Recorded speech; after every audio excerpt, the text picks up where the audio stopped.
We're going live. Oh, God, I've hit my microphone already. Good morning, everybody. Welcome to day 2. It's the morning. It's 7 a.m. again. And we have a green light at the end of the pit lane. Welcome along. I will actually set the timer live right now so I don't forget. How are we all? Are we good? Another day of testing is upon us. And hopefully my voice holds out. So the plan, for people wondering, I probably will have to say the plan a few times because people will join in and out and be like, "Why are you on your own, Matt? Where's Tommy? Where's Katie?" But I'll for the guys and girls that have just signed up and are here from the get go, it will be myself for a little while. We then have one of my good friends, Alex Gillen, who's going to be joining me a little bit later on around 9 a.m. And then also Nick Hamilton will be joining at around 10 a.m. for the final hour, which is very exciting. So look forward to that. But yeah, I thought, hey, let's still do this. Let's still do the streaming watch along, even if Katie's obviously very busy with editorial and Tommy's on holiday. But we'll chug through and we'll have a good time. So we're here. I will interact with you guys as much as possible because you are essentially my second person today. Is for me and you to have great fun. So I'll answer lots of questions and all that good stuff. So welcome along, everybody. I do have some coffee with me because it's early and it was a long day yesterday. So in that box below me, I'll have the live timings as and when it comes up. I can probably find for you the list of drivers instead, although I'm not sure. So I'm basically getting all my information from the Race Live Hub, and they don't have any driver lineup on there at the moment. But as soon as they do, I can share it with you. One thing we do know is that Daniel Ricciardo is not running again today. He's feeling unwell again, which means Lando is back in the car for a second consecutive day. So hopefully that McLaren car will have a better run-in today, because didn't have a huge amount of mileage yesterday, did McLaren? I think they were one of, if not the lowest mileage yesterday, because they had some problems suspected maybe on the brakes, because they were looking at that quite a lot. So yeah, Lando, he's out there. Oh, he was out there for a moment. We've got Tsunoda and Russell out on track at the moment, so there is a little bit of action in this first 6 minutes. So yeah, welcome along. Tuck yourselves in, strap yourselves in, get a cup of tea, cup of coffee, hot chocolate, whatever you need, and be part of this beautiful Bahrain testing day 2 morning edition. I need to actually tweet, so give me one moment. I might actually get Benji as well in, who's our video editor, to give me some company. But we'll revisit that in a little while. I need to, find a shareable link. So I will keep an eye, obviously, on everything that's going on out on track, but I need to pop up the link so people can come and join and be part of this beautiful, beautiful moment where we're still doing live watch along. Perfect, there it is. I will share that with myself.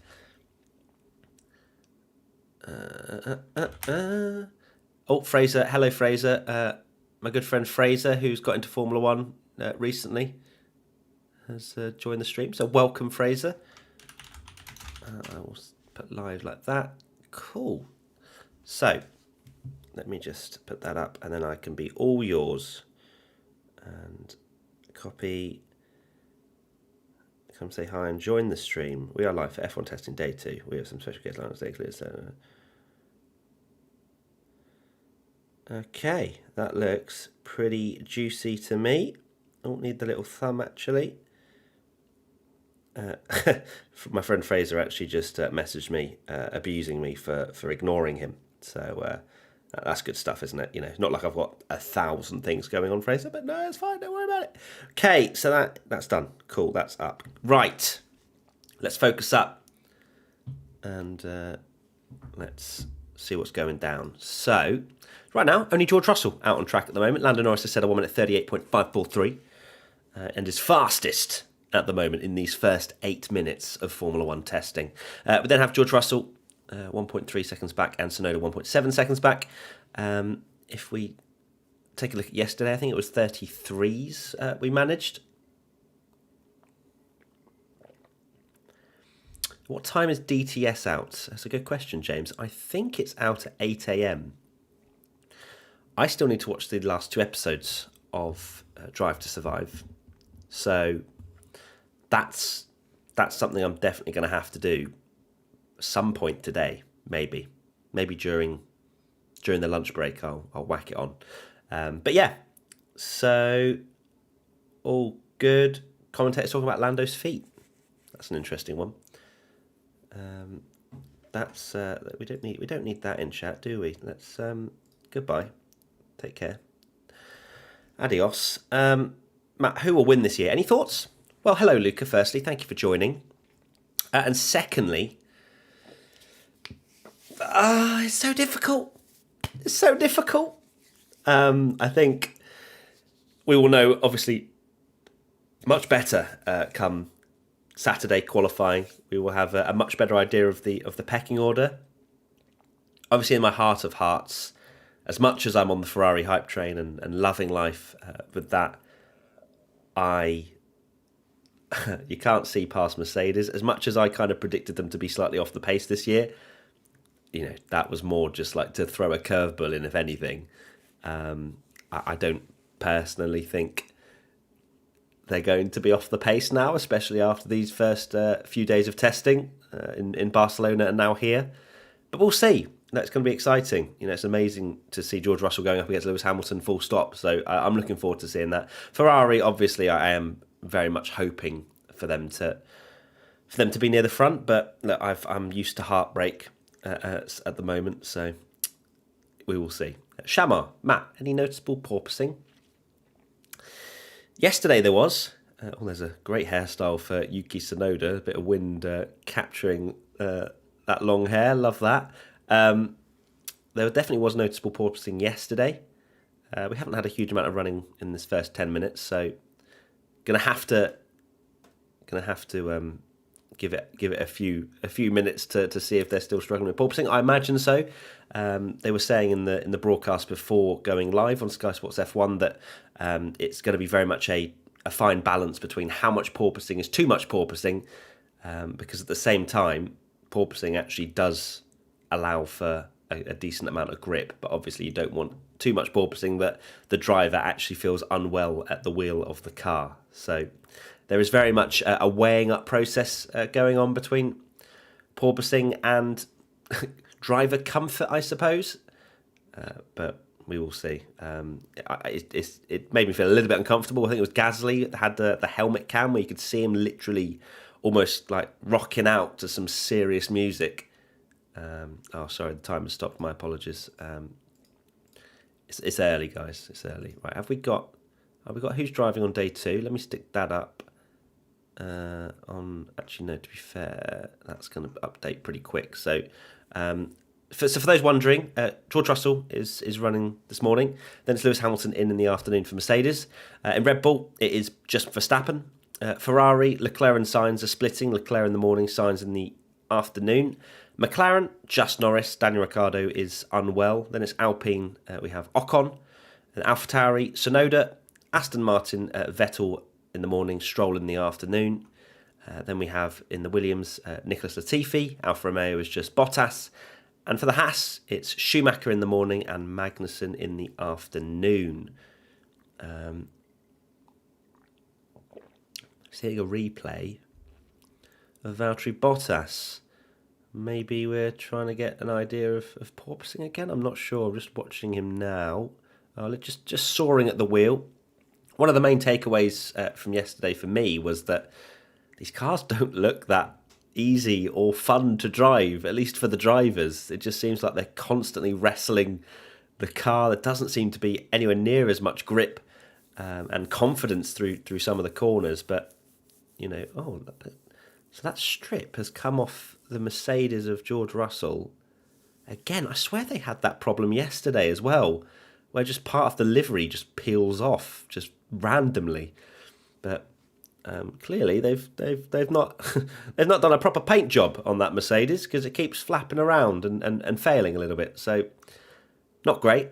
I am going to ask Benji, who can be the words in the sky.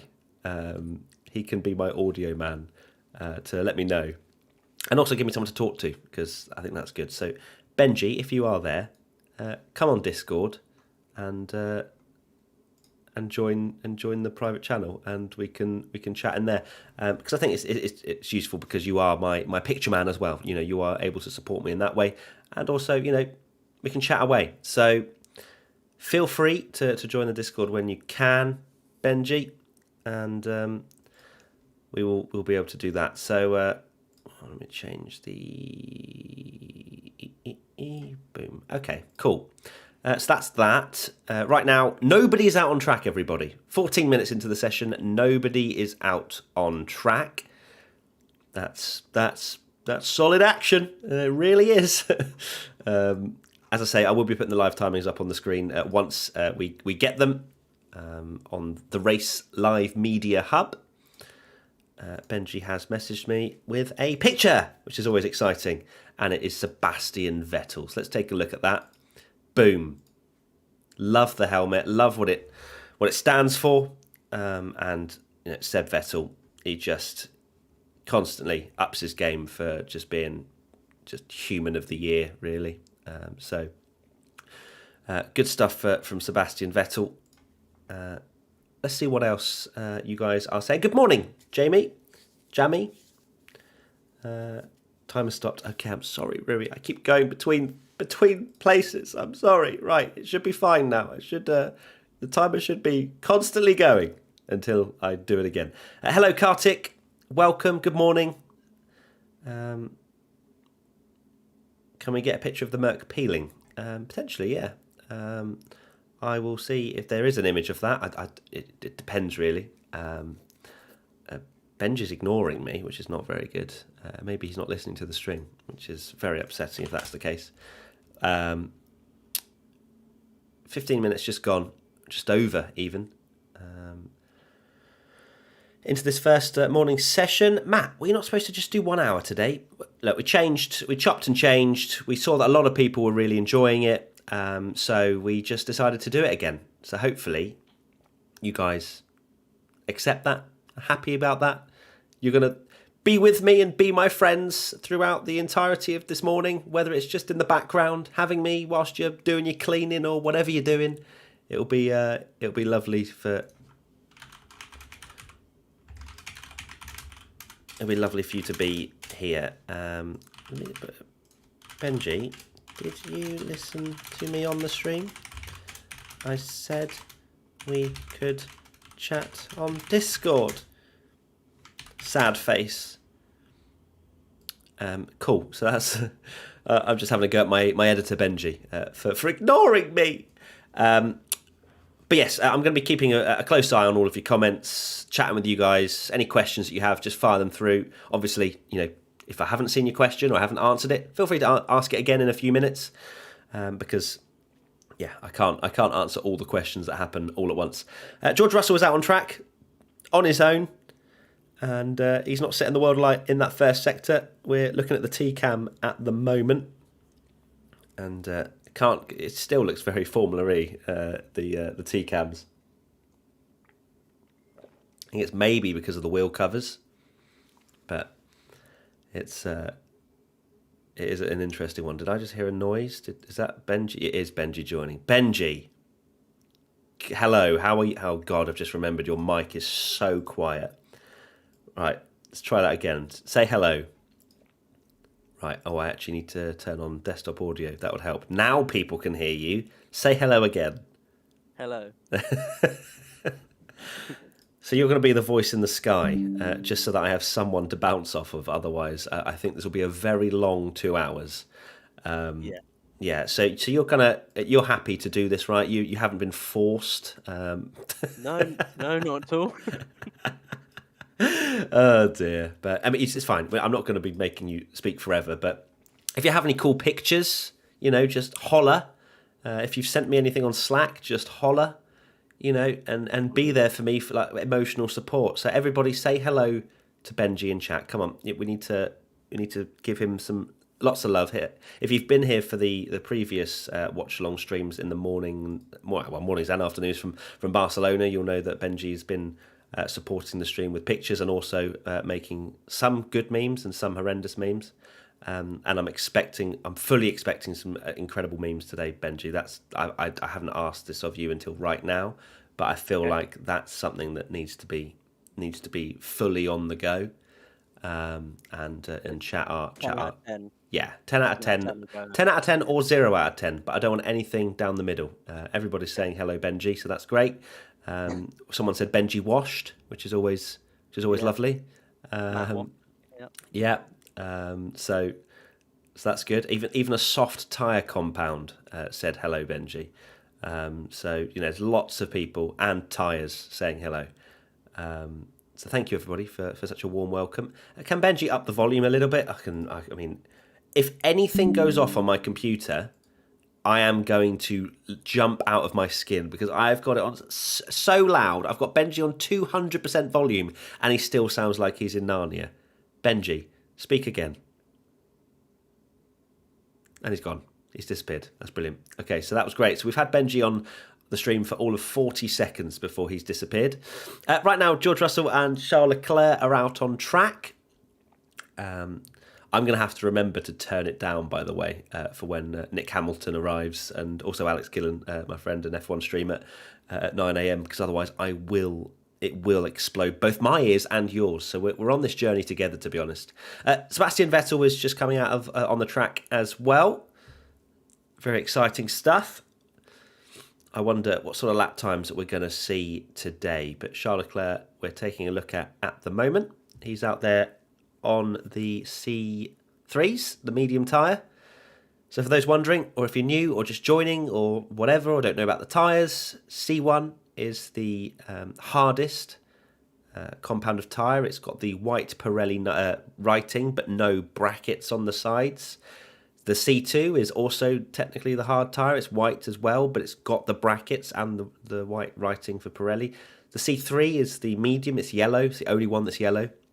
Then the C4 is red, but with the brackets and technically the soft tyre. And then C5, also the soft tyre, red, but without the brackets. And that is the fastest tyre of the allocation. So there you go. A bit of information for you there. Has Benji come back, or is he still gone? I mean, that's brilliant, isn't it? That was the shortest, but probably sweetest bit of interaction that could ever have happened. Benji said hello. He took all the warmth and then left, jogged on. Thank you for coming back today, says Neil. You are most welcome. It's a pleasure to bring you this testing, and we're all F1 fans, and I very much enjoy bringing these streams to you. So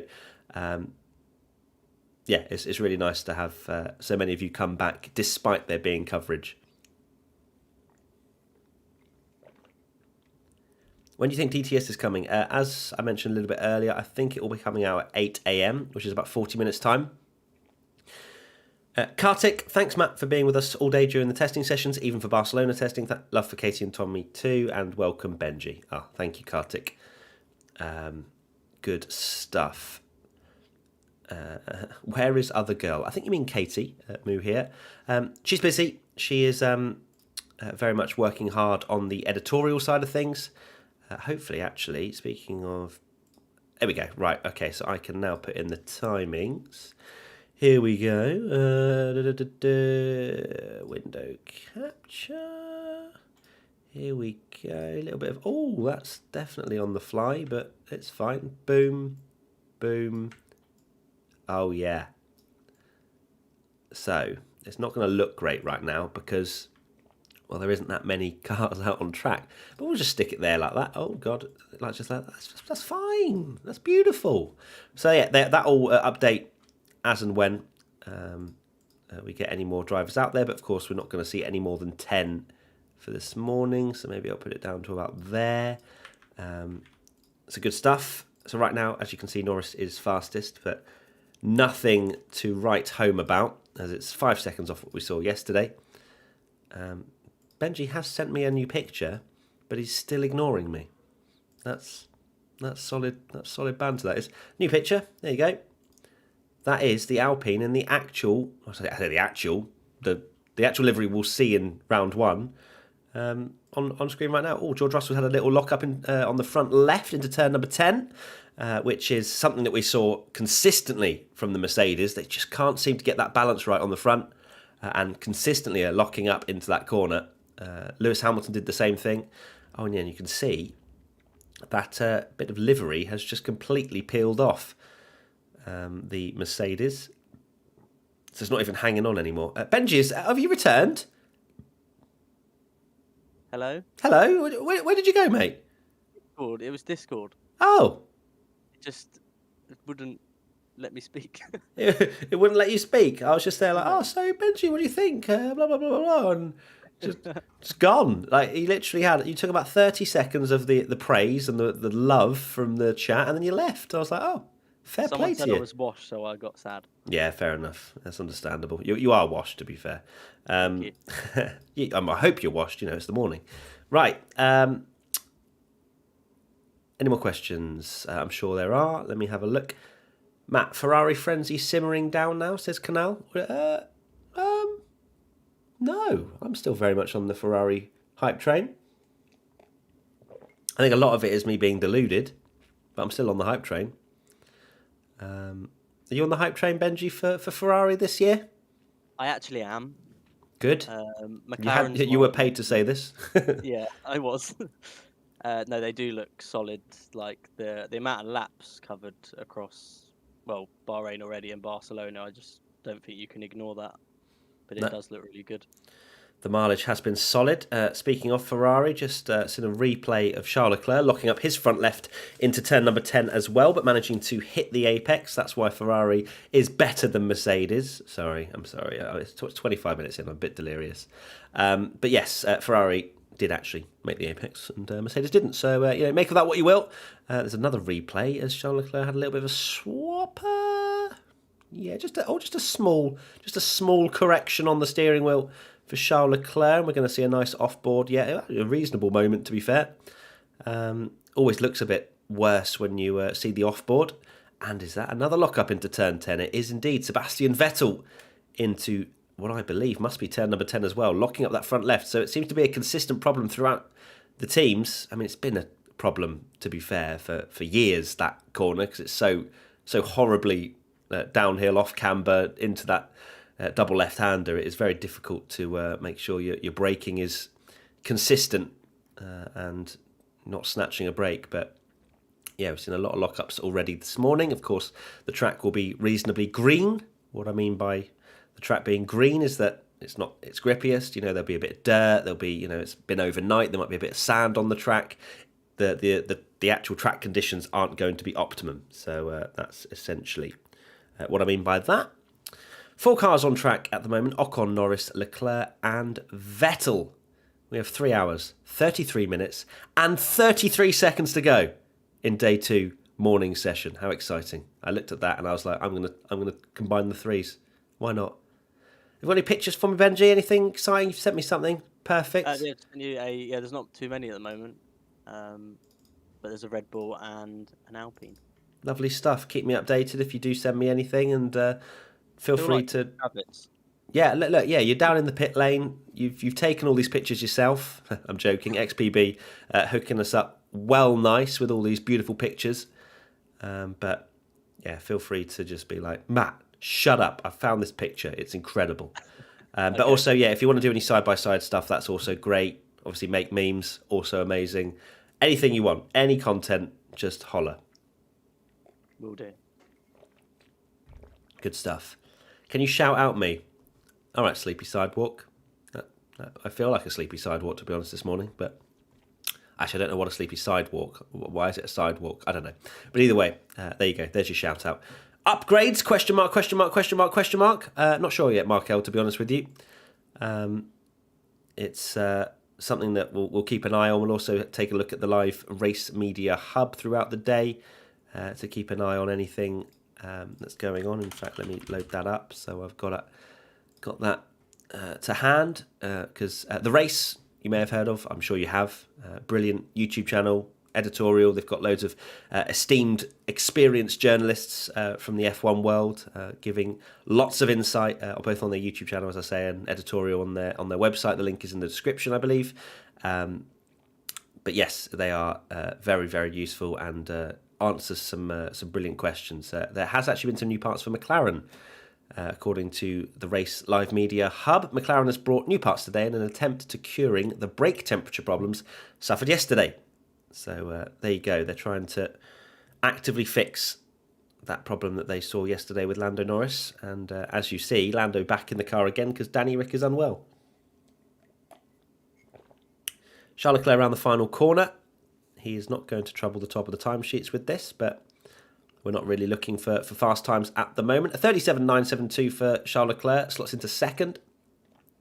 1.5 seconds behind the pink Alpine, so maybe the pink is giving them a solid chunk of time down the straights. Maybe it's a bit more aerodynamically viable, that particular colour of paint. Lando Norris now around the final corner as well. He's on the C2 tyres, the hards, and he comes over the line.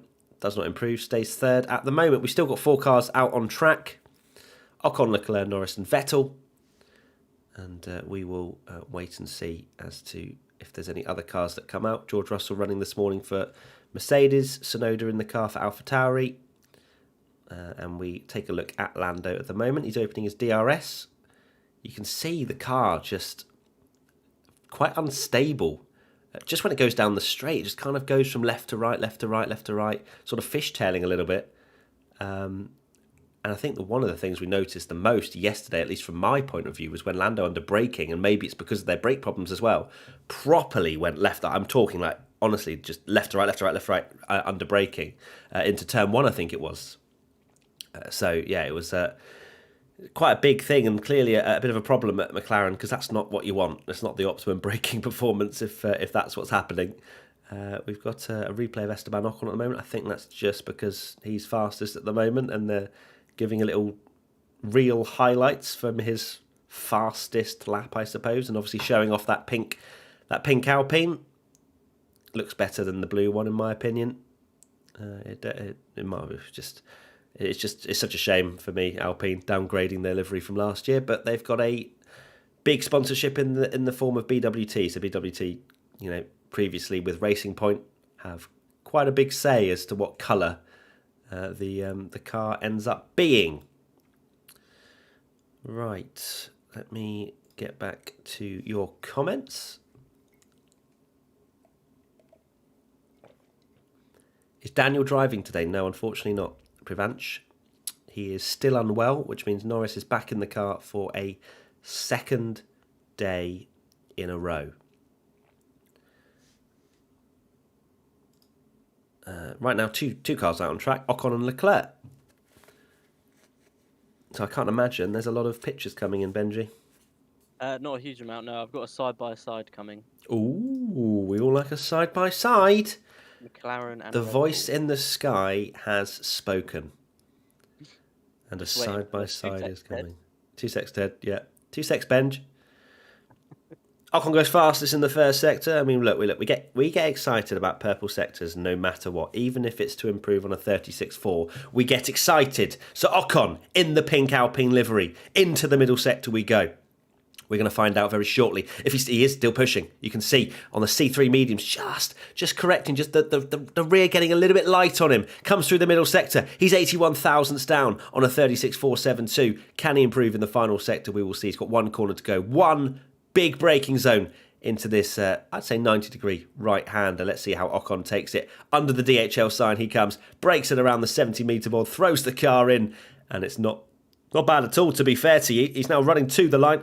He's going to open DRS. Ocon to the line. Does he improve? No.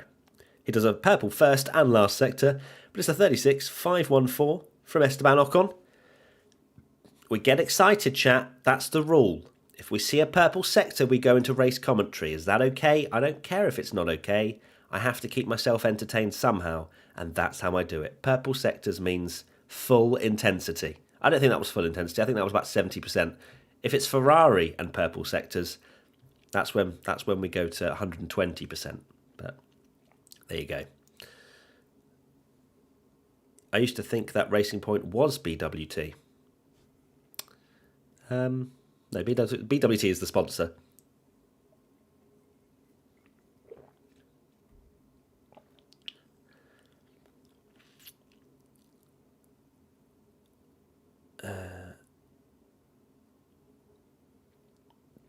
Looking at your questions at the moment. Woo, purple sector, says Boink. What outlet are you watching from? Sky F1 TV, or Sky F1. You can also find it on F1 TV, I believe. The wheel covers look hideous, in my opinion, says Doom Shed. I don't think they look hideous. It's just part of the new Formula One look, to be honest with you. It doesn't really impact me or my life too much, to be honest with you. I think some cars look better than others. I know Crofty yesterday was complaining that the Red Bull has a red trim around the that sort of the wheel rim, because he's saying that it looks like the soft tyre, and I'm not sure about that. But hey, that was Esteban. That was Crofty's plea yesterday. The reason I said Esteban Ocon is because we're watching him go quite slowly down one of the straights in the middle sector. I wonder why he's going quite so slowly back to the pits. I imagine back to the pits anyway. This can't be some sort of rapid cool down lap. I don't know why I used the word rapid. Very cool down lap. But Ocon moving very slowly at the moment. He's picking up the pace a little bit. But maybe having some slight problems. How are you? I'm fine, thank you, Simon. How are you doing? Good morning. Welcome. 35 minutes in to day 2 morning testing. As I mentioned earlier and on the tweet, Nick Hamilton will be joining me from around 10 a.m, so the final hour. And we've also got my good friend Alex Gillen, who is an F1 streamer. He streams on Facebook Gaming, and he'll be joining me from around 9 a.m. Just so you know, Benji as well to make a graphic. So there you go. If you've made one, good lad. So I sent you a side by side of the Red Bull and the McLaren, and then there's a nice picture of Oscar Piastri. Oh, lovely.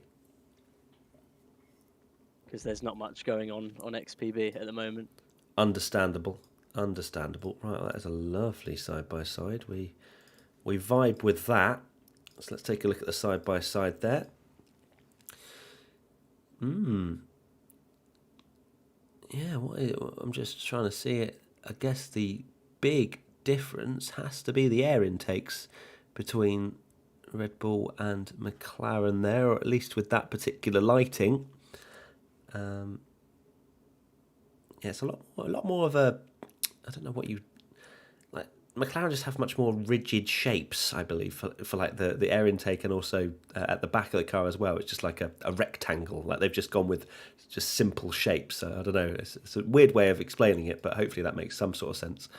Ocon, Leclerc, and Tsunoda out on track at the moment now. Tsunoda on an out lap. Ocon going for another, what we're going to call push lap for this morning. He is just over a tenth down on his fastest time at the moment. So continuing to circulate at the same sort of pace. And as I say, the Race Live Media Hub coming in with some interesting information, which I will share with you. Gary Anderson has said, I think the packaging of the new Mercedes power unit all started at the end of 2020 when George Russell drove for the team in Bahrain. He showed it that if you have to, you can fit a size 12 foot into a size 10 shoe. That's more or less what Mercedes and Williams in particular have done by fitting all the requirements of these current hybrid power units into such a compact package. They look like a nightmare to work on. Yeah, interesting. Yeah, it's incredibly tightly packaged, isn't it? It's insane how they've managed to put everything in in what they've achieved. Whether it's fast is something we will find out, but if they've got it right, they could easily be a second clear come next week, which is quite concerning. But hopefully Russell will be on the pace with Hamilton and we get to see some sort of ding-dong. But we'll wait to see. We will wait to see. I know a lot of people are like, oh, how dare you? How dare you think that Russell will challenge Hamilton? Hamilton's a 7-time champ. Russell's just a whippersnapper. But you never know. You never know. I'm not counting Russell out just yet. We'll see. See how the first few races go. Tsunoda, we're taking a look at him out on track, and he does not make the apex of turn 10 either, and runs wide. So another driver struggling in the braking zone of that particular corner.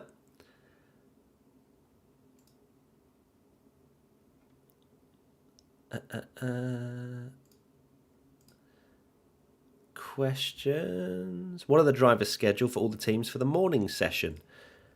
One moment. I did read it out earlier, but I imagine you've just joined. So let me read out to you. So Russell this morning, Verstappen the whole day, Leclerc this morning, Norris the whole day, Ocon the whole day, Tsunoda the whole day, Vettel in the morning, Latifi in the whole day, Bottas the whole day, and Schumacher the morning. There you go.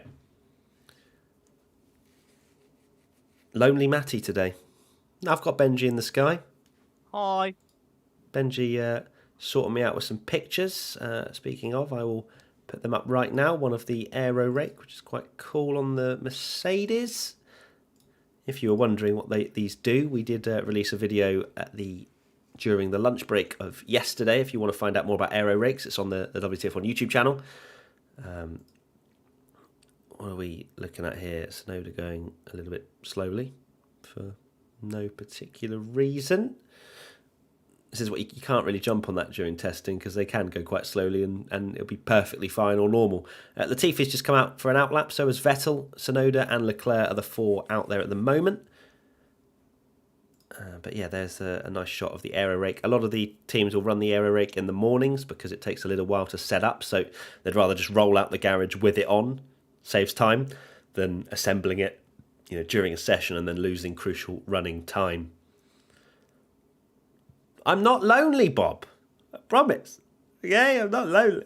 I'm having fun. I've got F1. As long as I've got F1, I'll never be lonely. But for those wondering, Katie is very busy with editorial and WTF1.com stuff, and Tommy's on holiday. So I've got a couple of special guests, as I mentioned, from 9 and 10 a.m. So about an hour and 20 from now, I'll have a special guest in the name of Alex Gillen, and then Nick Hamilton, Lewis Hamilton's brother, yes, from 10 a.m, which is very exciting. So look forward to that a little bit later on. Ted's speaking to Pat Simmons.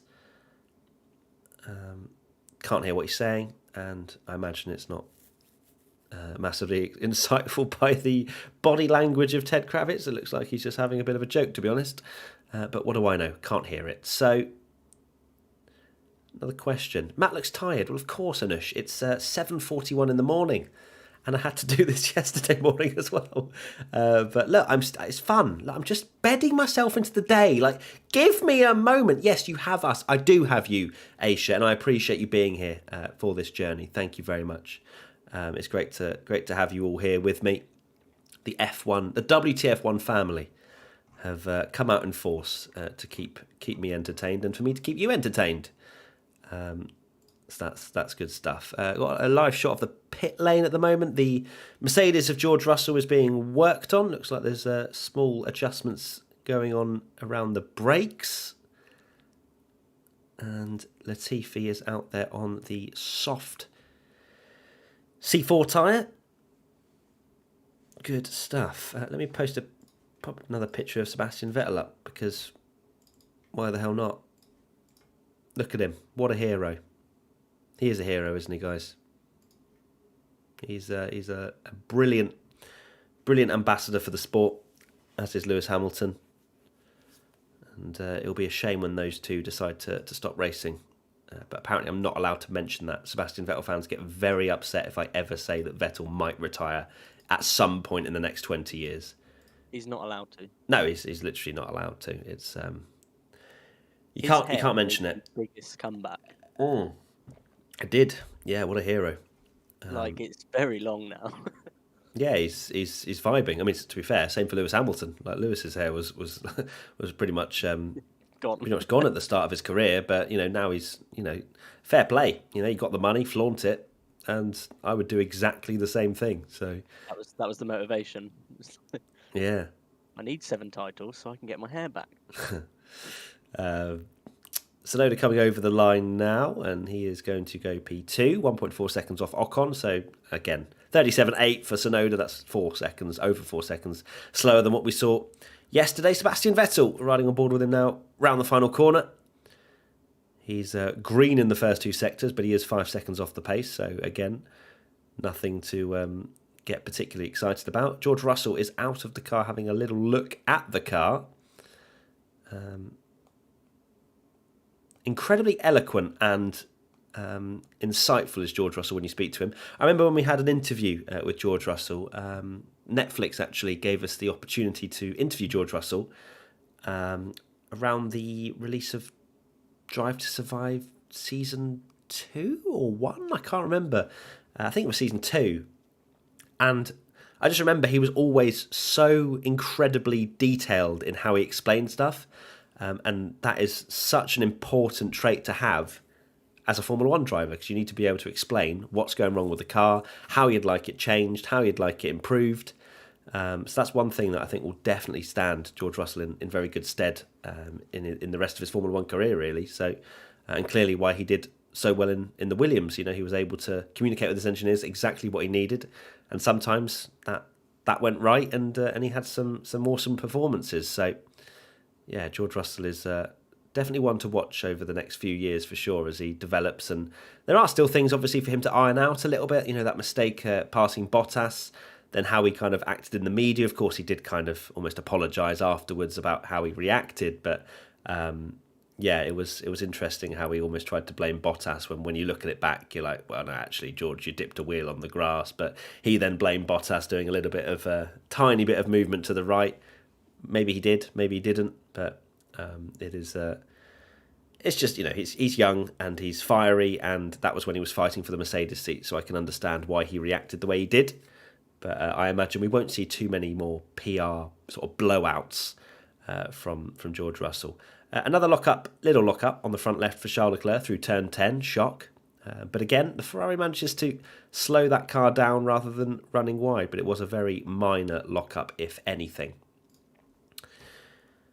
Questions coming in. Who will win the championship? Who knows, Pacer?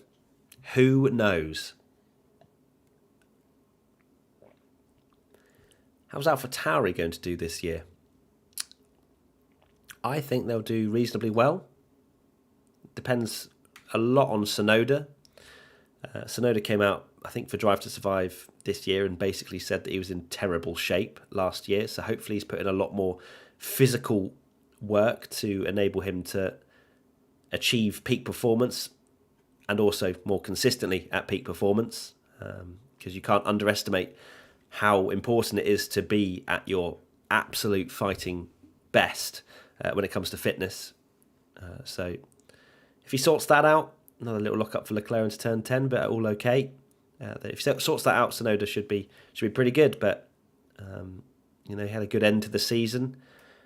And he has got talent. It's just he has to harness that. And I think that the team had to kind of get around him a little bit and motivate him in some ways, which is a bit weird. But everyone's different. Do you think Merc will be faster with no side pods? Again,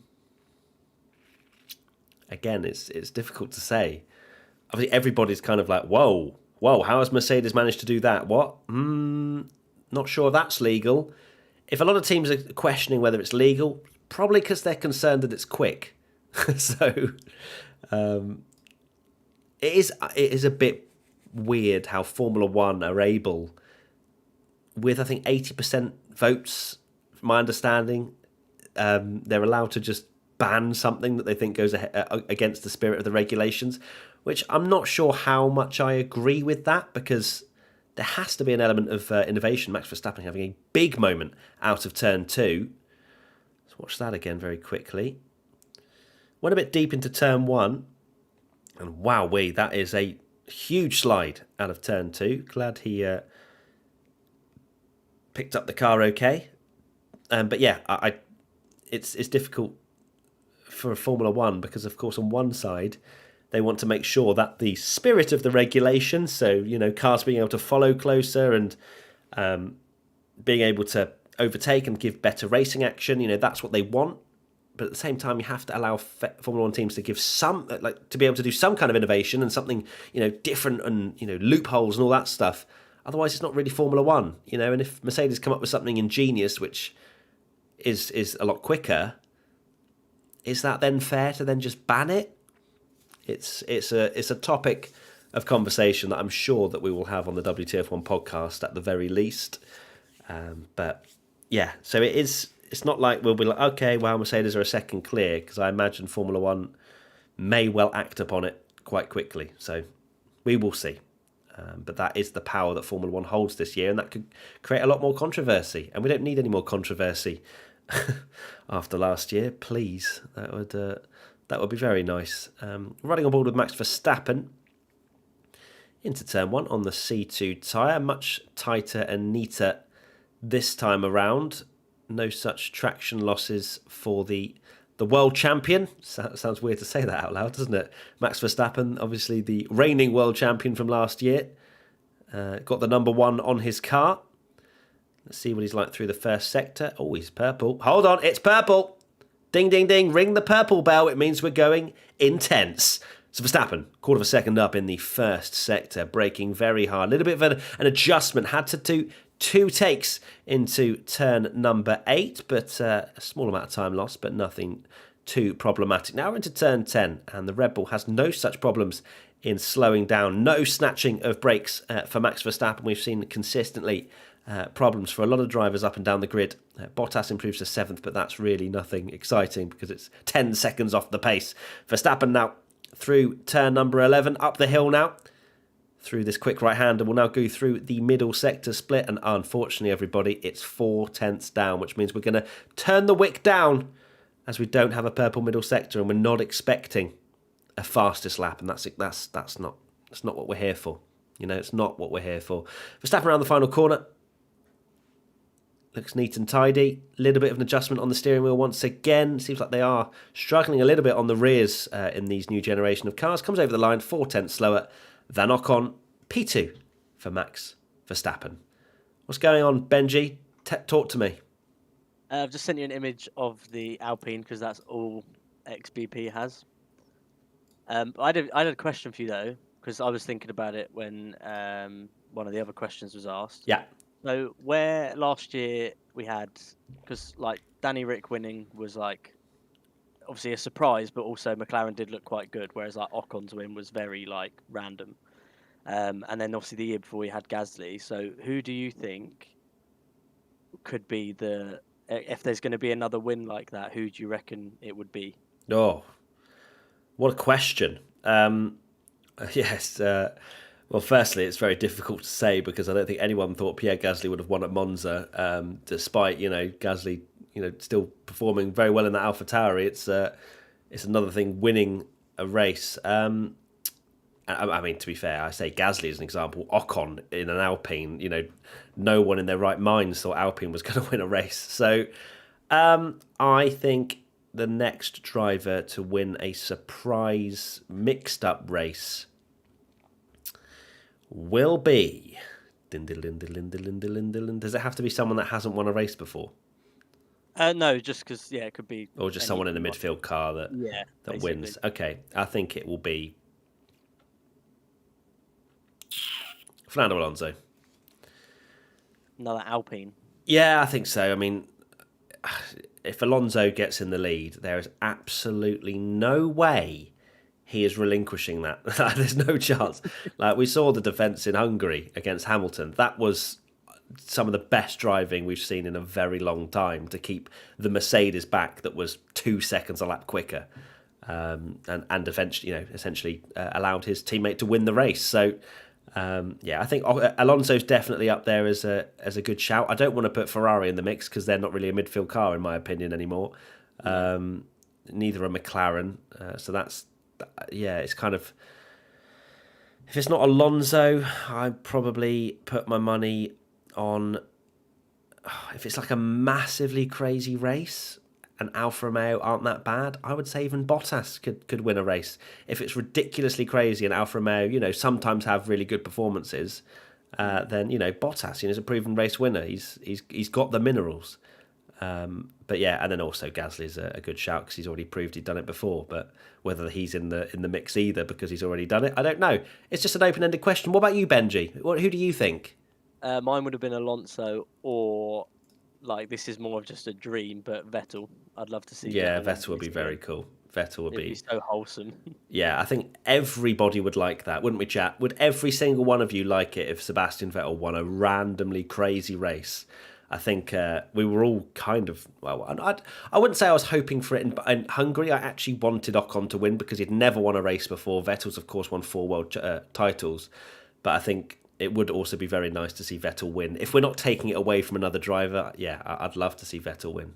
Would you guys? Let me actually do a poll. I reckon this might be the most landslide poll ever. Would you like to see Vettel win again? Okay, I've asked the community. Here you go. I've done the poll. Let's see. Give your votes, and we'll see how it goes.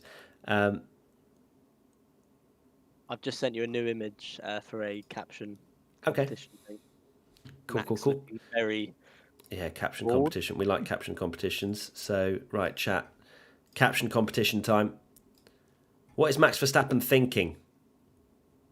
That's what I want you to tell me. What is Max Verstappen thinking? We've got Ocon, Verstappen, Leclerc, Vettel, Mick Schumacher and Bottas out on track at the moment. The McLaren does not have any wheels on it at the moment, just sat in the pit lane. Lando doesn't have his helmet on either, so doesn't look like the brake problems have been fixed by the looks of things because the camera is zooming back in on the brakes.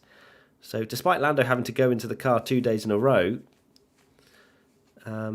it is still in the pit lane. So hopefully McLaren can fix whatever's going on there because they didn't have good mileage yesterday. And if anything, I think this test is even more crucial than the last one, especially for round one because it's round the same track. So let's see what people are saying in the chat for the caption competition.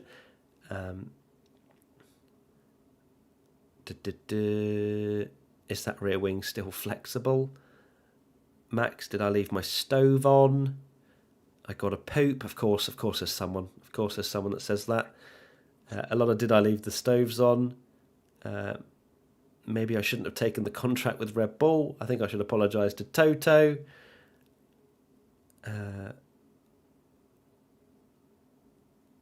Maybe we should paint the wheel rims gold too. Yeah, I'm here for that, Tom.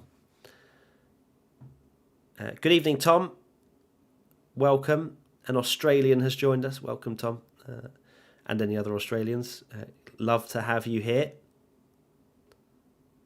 Are there more wheels or doors? Asks that Ada.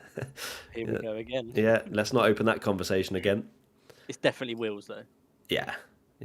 I've almost been convinced of that as well. To be fair. fair. You were converted yesterday.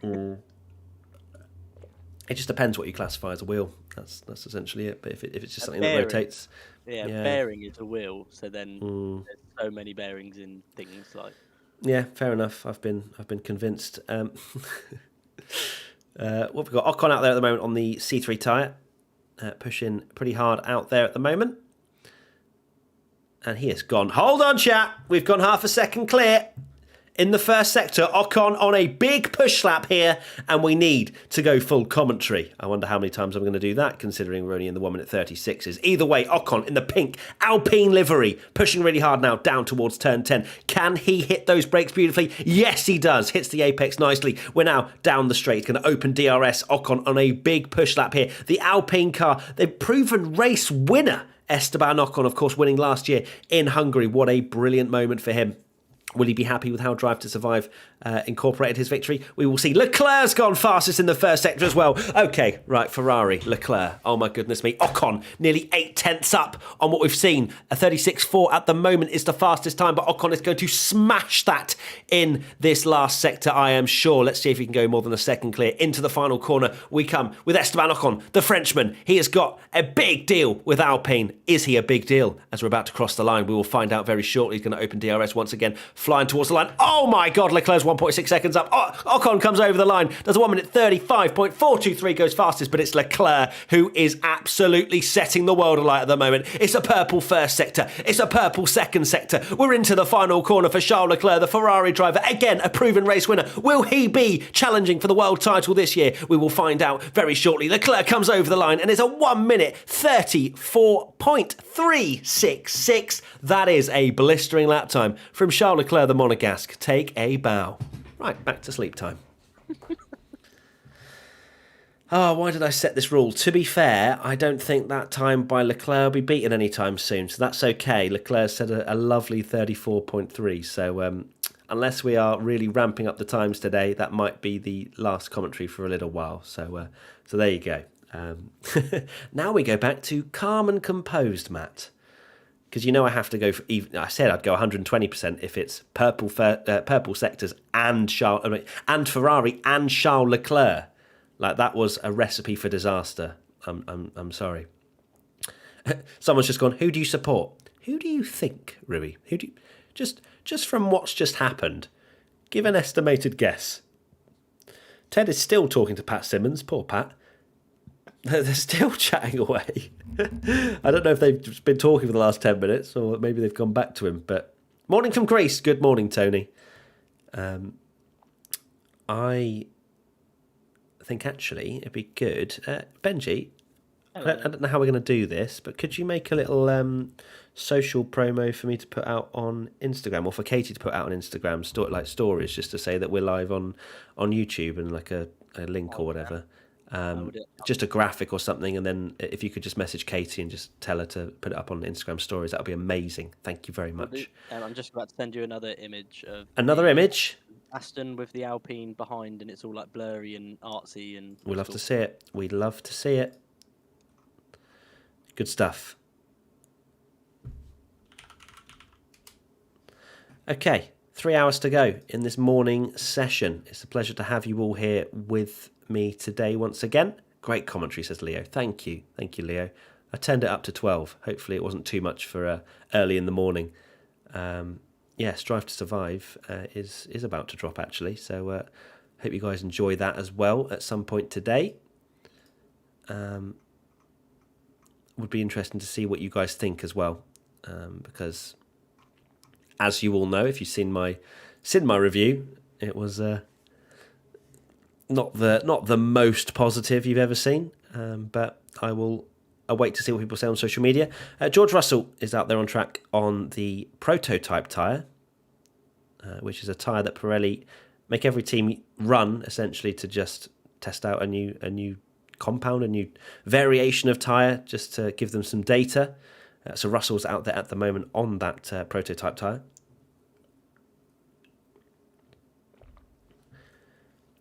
So Leclerc, Ocon, Verstappen, Vettel, Mick Schumacher, George Russell and Valtteri Bottas are out on track at the moment.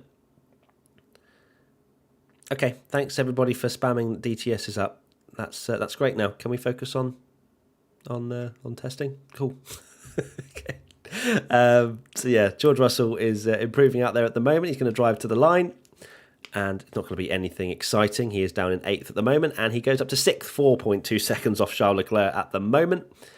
And yeah, good stuff. Leclerc was on the prototype tyre too. Thank you, Mark, for that. Matt, it's 5 a.m. here in Brazil, but worth it. Thank you, Louise. Louise, thank you for joining in Brazil. It's always great to see some people all around the world tuning in, even if it is at a crazy hour. So thank you. Okay, guys, that's fine now. Let's just focus on the testing. Lovely stuff. At 3 a.m. in the US, says Amir. That is some serious dedication. Hello from Malaysia. Hopefully McLaren has sorted out the brake issues. I don't know if they have. They looked still quite concerned the last time we looked into their garage, and Lando was out of the car. He had no helmet on, and maybe there was still some concern around the brakes. That's just a bit of predictions more than anything, but I'd imagine Lando would be out there circulating the track as much as possible today after a reasonably poor performance yesterday in terms of mileage. So we've got Leclerc, Ocon, Verstappen, Russell, Vettel, Mick Schumacher and Bottas out there at the moment. Morning from Kent. Great to have you. Bacon. Love that name. Great to have you. Hello from the Ukraine. Hello, Project. I hope you're well. Hello from Hawaii, says Kendrick. Hello from Sweden, says Hugo. 8 a.m. in Scotland. Yeah. 8 a.m. here as well. 10 a.m. in South Africa, when people think Ferrari is fast. That thing is wide. We're taking a look in the Red Bull and AlphaTauri garages at the moment. There's a bit of work going on Sonoda's car. And the Red Bull pit wall looking reasonably busy, but nothing really to tell you on that. So Leclerc is fastest, Ocon is a second back, then Verstappen 2.5 seconds back. Timings aren't really that relevant at the moment, I'll be completely honest with you. But you can see them up on the screen anyway, below my camera. Mick Schumacher, we're seeing a replay of him having a bit of a slide into turn 10. Different. Usually it's a lock-up. This time it's a slide. We love to see it. As in, we love to see, not the fact that Mick Schumacher's struggling, but we love to see variation and differences in how cars are being driven, and it's a cool shot. So Verstappen we're riding on board with now. And he is not on a push lap by the looks of things, just doing some data runs. We're also taking a look at the front wing of the Aston Martin. Update the timings. It's not me. The timings will update as and when things occur, you know. So I'm sorry if they don't update straight away, but essentially it is manually inputted by our lovely colleagues at the race. So it does update pretty quickly, but it may not be real time. My apologies. There's a nice shot of the Aston Martin and the Alpine side by side. Ocon, well, it says he's first, but he's definitely second. Is still out there on the medium C3 tyre. Ted is still talking to Pat Simmons. This must be the longest conversation in history, but I imagine they're going all the way down the pit lane to talk about each team. So maybe interesting stuff, but I can't hear it. So you're doing great, Matt. Thank you, CPL. Great to have you. Imagine we see Vettel win again. 90% of you have said yes, you'd like to see Vettel win again. 10% have said no. Interesting. For those no's out there, can I see a reason as to why in the chat, please? I know there's not many of you, but I'd like at least one or two reasons as to why. Is it because he's a four-time world champ and you don't really care if he wins again?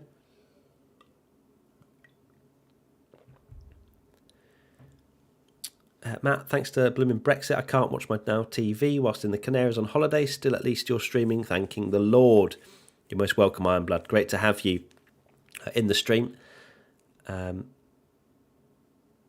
Good stuff. I hope everybody is enjoying DTS. Time for the new generation, says Merrin. Yes, I am aware, everybody, that Drive to Survive. Yep. Let's just leave the spam of that in the bin if we can. That would be great. Just let's talk about testing and any questions that you have. There's no real benefit to spamming that in the chat. So if we can just refrain from that, that would be brilliant. Thank you. Yuki Tsunoda we're taking a look at on track at the moment. Have we got any other? We've got another picture, haven't we, Benji? Oh, Benji's not there. Benji! Oh, Benji's literally left the Discord. Oh, and he's back. Benji, what happened? I have found the weirdest issue. So the reason I got muted earlier, every time I save an image in Photoshop, it makes my mic not work in Discord. What? That is the strangest combination. Because as soon as I hit save, you cut out very slightly, and then my mic just doesn't work. But there is a new image, yeah. There's a Yeah, I got the Haas. What do we think of the new Haas? Everybody, let me know in the chat what you think of that new livery. Is it to your liking? Are you a fan? Are you not? Let us know. We've got 4 cars out on track at the moment now: Ocon, Tsunoda, Russell, and Vettel. And we've got Tsunoda having a little bit of a weave with the DRS wide open down the straight after turn 10. He's on the medium tyres at the moment. 2 hours 52 to go in this morning session. Ocon has just come into the pits. Now we only have 3 cars out on track, and that Williams is having a lot of work done to it. So that Williams is not going to be out anytime soon. And in fact, we haven't had the Williams out at all so far. So we've seen nothing from the Williams, and that is the only car so far we have not seen from. I wonder if there's any insight into that or any other teams. Just keeping an eye. So Pat Simmons on the Mercedes side pods. Interesting. Pat Simmons says, now we've got the top 4 cars looking really different, and I think that's great. On the Mercedes and its side pods in particular, Pat Simmons says, I have to say it's not one I expected to see, because I guess it was just a little bit more radical than we thought. So essentially, F1 did not expect Mercedes to do what they have done with their side pods, which is insane. Like, that is absolute madness. So, yeah, that is pretty crazy. If you've bamboozled the likes of Ross Brawn, you know you've done a good job, because Ross Brawn was the person that helped create the Brawn GP car, which bamboozled everybody, including the regulations, to take the 2009 World Championship. So, to bamboozle Ross Brawn, you have to be doing something right. And I wonder, it's just so narrow, that Mercedes car. How is that running? Like, it's insane. Like, the cooling on that car must be so incredibly good to tightly compact it as much as they have. Yeah, it's madness. I wonder if it is going to be the championship winning car this year. We will find out to be fair, if they take pole by 2 seconds next weekend, we will have found out quite painfully. How would they go about it with, like, Mexico, though, where obviously it's harder because of the elevation and stuff? Would they open out? Yeah, I mean, it's a lot of teams do some changes for Mexico and the high altitude races. Brazil's quite high altitude as well. Obviously, Mexico's in another dimension compared to anything else. But I'd imagine, they'd have to make some kind of tweaks in terms of the air intake, because the higher the altitude, the less air there is for the engine to breathe. So, it'd be interesting to see if that is the same concept that they have to run for that particular Grand Prix. But I'm sure if they have to be rubbish at Mexico but incredible in 22 other races, they'll absolutely take it. So, it'll be interesting to see if a lot more teams as well decide to go down that route. There is Gunther Steiner on screen. He is looking very moody indeed. Kevin Magnussen will be going in the car later this afternoon. Mick Schumacher is in the car this morning. We had Pietro Fittipaldi in yesterday. I'm wondering how many lap times. Actually, I need to put that down ever so slightly. There we go. Lovely stuff. So the least amount of laps at the moment is Nicholas Latifi, who has actually managed to do 4 laps, but not a time. So clearly there's a couple of issues with that Williams car if they've only done 4 laps in 1 hour and 12 minutes. The most laps award goes to Sebastian Vettel with 23 in that Aston Martin. Seen any other interesting pictures at the moment, Benji? No, not really. There's one side-on shot of the Merc which looks very shark-like with the gills. So I'm gonna get that one. And they've got like a load of tape over that bit of the livery that keeps coming off. Oh, really? If they are, that's Yeah, it's that's literally a cool duct shot. tape, but it's the Yeah. wrong colour for the liveries. Oh, is it? They've tried to match it with the grey, and it just doesn't really work. So I'll get the image and send it over to you. Okay. It's quite funny. Could be good to see.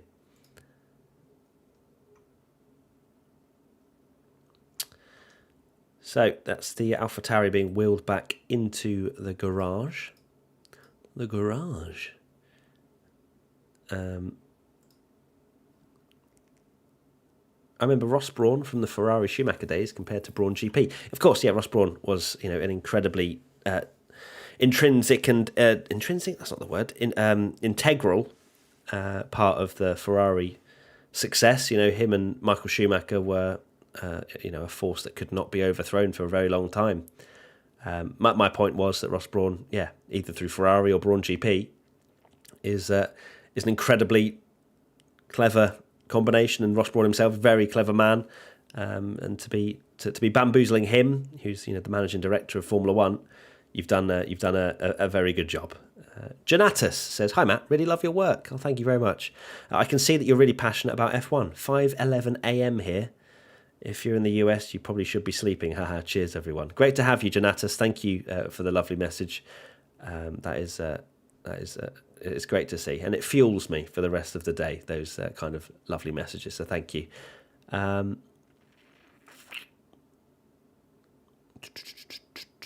Yes, 92%. Do you think the porpoising will be fixed for all teams by race 1? I can't see their necks liking it for too long. Thank you for the question, G. Holmes. No one's out on track, by the way, just so you know. 2 hours 46 to go. Nobody on track. In terms of the porpoising, I kind of mentioned it earlier, so apologies for those that have been tuning in, and I'm repeating myself a little bit. It seems as though the teams are going to have to measure up how much porpoising the drivers can deal with, because it seems as though porpoising, despite obviously it being incredibly uncomfortable down the straights, is actually the fastest way to go, and it creates the most downforce. But the problem is, you don't want a driver that's actually going to lose focus, who's going to feel unwell, who's going to be hurt by this, quite vigorous bouncing up and down. The teams are just going to have to work out how much porpoising is too much porpoising, and whether F1 get involved and say, okay, well, look, this is ridiculous. You can do X, Y, Z in order to help the porpoising problem, whether that's like active suspension or I think it's called roll dampers. Don't quote me on that. Something about that. Something that you can put in the front of the nose anyway, which I believe Renault did in like 2005, 2006. Mass damper, that's the one. I don't know why I call it front. Mass damper. There's all kinds of things that F1 could do to get involved, but I don't see them really doing that. I think it will just be this is the problem. You need to fix it to this level. We don't want it to be unsafe. Deal with it. Because teams just don't want to sacrifice lap time, which is fair enough. It's Formula One and they want to be the fastest car, but they also have to look after their drivers as well. Yeah, oh my God, the motion sickness, definitely. Radio Alex HM, love watching the stream, plus I use WTF1 to help my friend understand F1. Oh, thank you very much, Radio Alex. And I hope your friend is learning some things from us. Tyler Scott, keep up the amazing coverage, Matty. Loving the chat and the passion for F1 you have, watching from Christchurch, New Zealand. Well, great to have you all the way in New Zealand. Thank you, Tyler, for watching along. If you're wondering why there's a lot of just chatting and, well, to be fair, the whole thing is chatting, but a lot of not talking about track actions, because nobody is out on track. No one. Not one person. So I am very much focused on the chat at the moment. Porpoising will also destroy cars over time. Who knows, Brian? Who knows? I can't imagine if it bounces up and down too much that the internals will be too happy. I wonder why nobody is out on track at the moment. It did seem like the wind was picking up a little bit, so perhaps that's the case. Hello, Justice. What is the T-type tyre? It is the testing tyre or the prototype tyre that Pirelli get each team to run to give them some data on a different variation of tyre in which they want to test. That's what that is. New Zealand gang. Matt, have Red Bull brought any updates? I'm not sure. I'll have to keep an eye out for that. Using the Race Live Media Hub for any information. But I haven't seen anything about Red Bull updates, but don't quote me on that. I may well have just missed something. So we will see. We will have to wait and see. FIA really dropped the ball with porpoising. I don't know if it's the FIA dropping the ball or if it's just F1 teams not being able to, work that out. It's a difficult situation that, a lot of the teams didn't expect because they can't really test for porpoising until they're out on track. They can't test it in a wind tunnel. So it's just a learning curve, really. And I imagine this porpoising problem won't be a problem after a few races. So, we'll just have to wait and see on that one.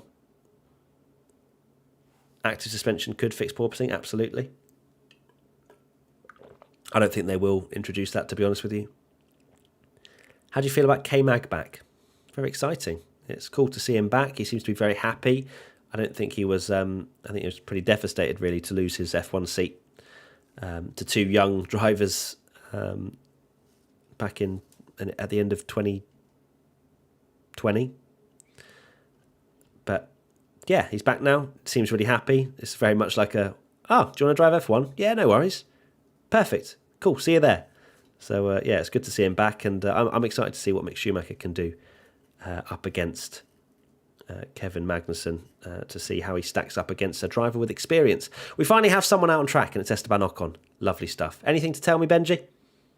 I sent you that image of the duct tape on the Merc, and then there's another image I'm about to send. So did you see Red Bull leaking yesterday? Yes. It looks, I don't know, it looks like similar sort of panels, but there's it doesn't look like duct tape. It looks more like foil, and they've ran it down the side of the car. It looks a bit weird. Okay. So I'll send that over as well. But apart from that, all the images are nothing. Nothing. All the images are nothing. No one's out on track, and there's no images, and everyone's probably just gone to sleep or something. I don't know. Well, Esteban Ocon is thankfully giving us some action out on track. Did you send Katie that thingy, by the way? Yes, I think she posted it. Cool. I imagine that's probably on our stories somewhere, so that's good stuff. Just going to double check, make sure it's all good and posted. There you go. Yeah, it is perfect.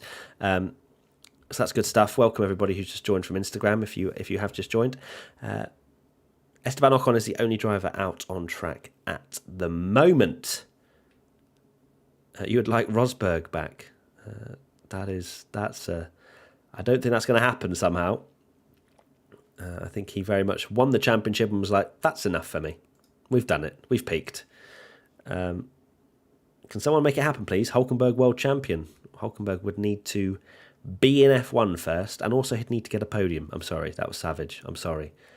But, it's weird that a lot of people have been like, why have they gone for Magnussen and not Hulkenberg? Is that all? Actually, Magnussen has had a podium and Hulkenberg hasn't. As much as Nico, did a lot of 7th places, a lot of midfield drives, he didn't turn up in the big days, ever.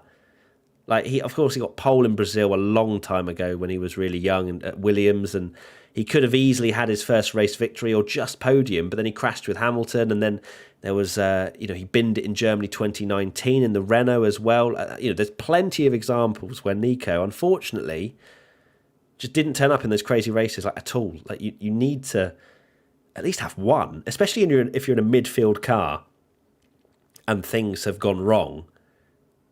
You need to turn up at least once. And I know that a lot of it, some of it's going to be bad. Like at Baku as well, I think he was running well and then ripped his front right steering arm off. Hold on!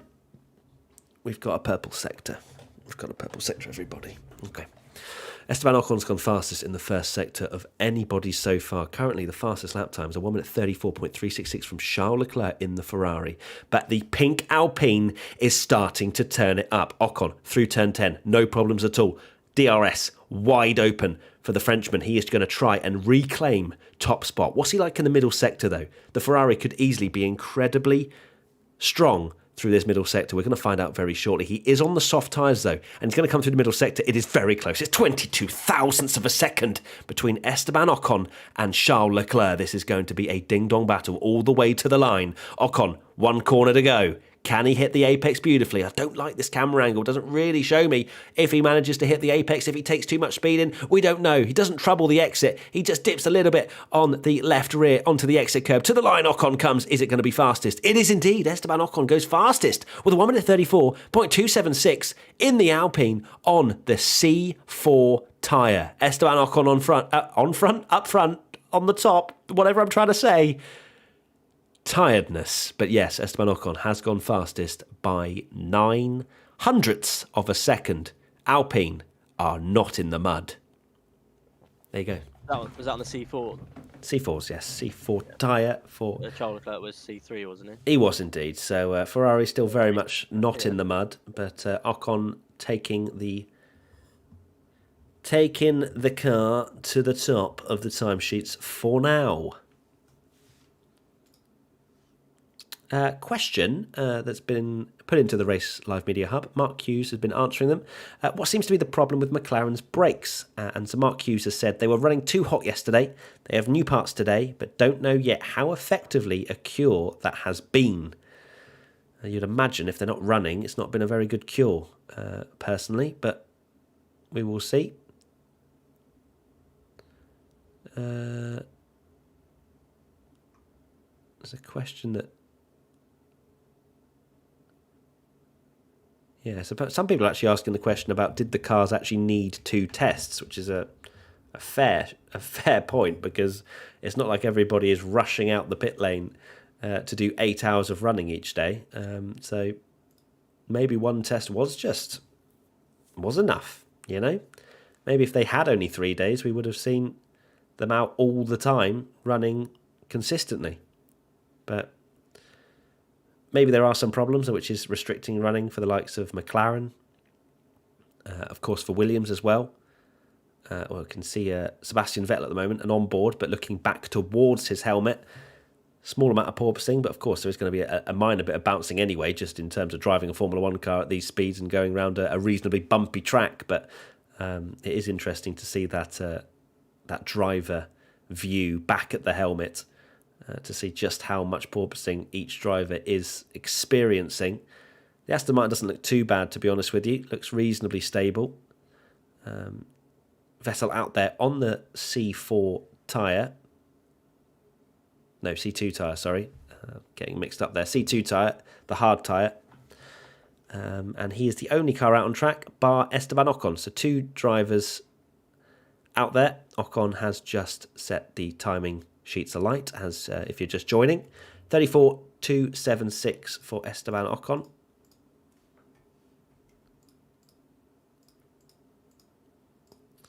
And we've got another picture from Benji. Boom. Oh yeah, that is very interesting. So yeah, as Benji said, there was a bit of leaking going on with that Red Bull. We saw a shot of it yesterday, and they've now just taped it up. Yeah, why not?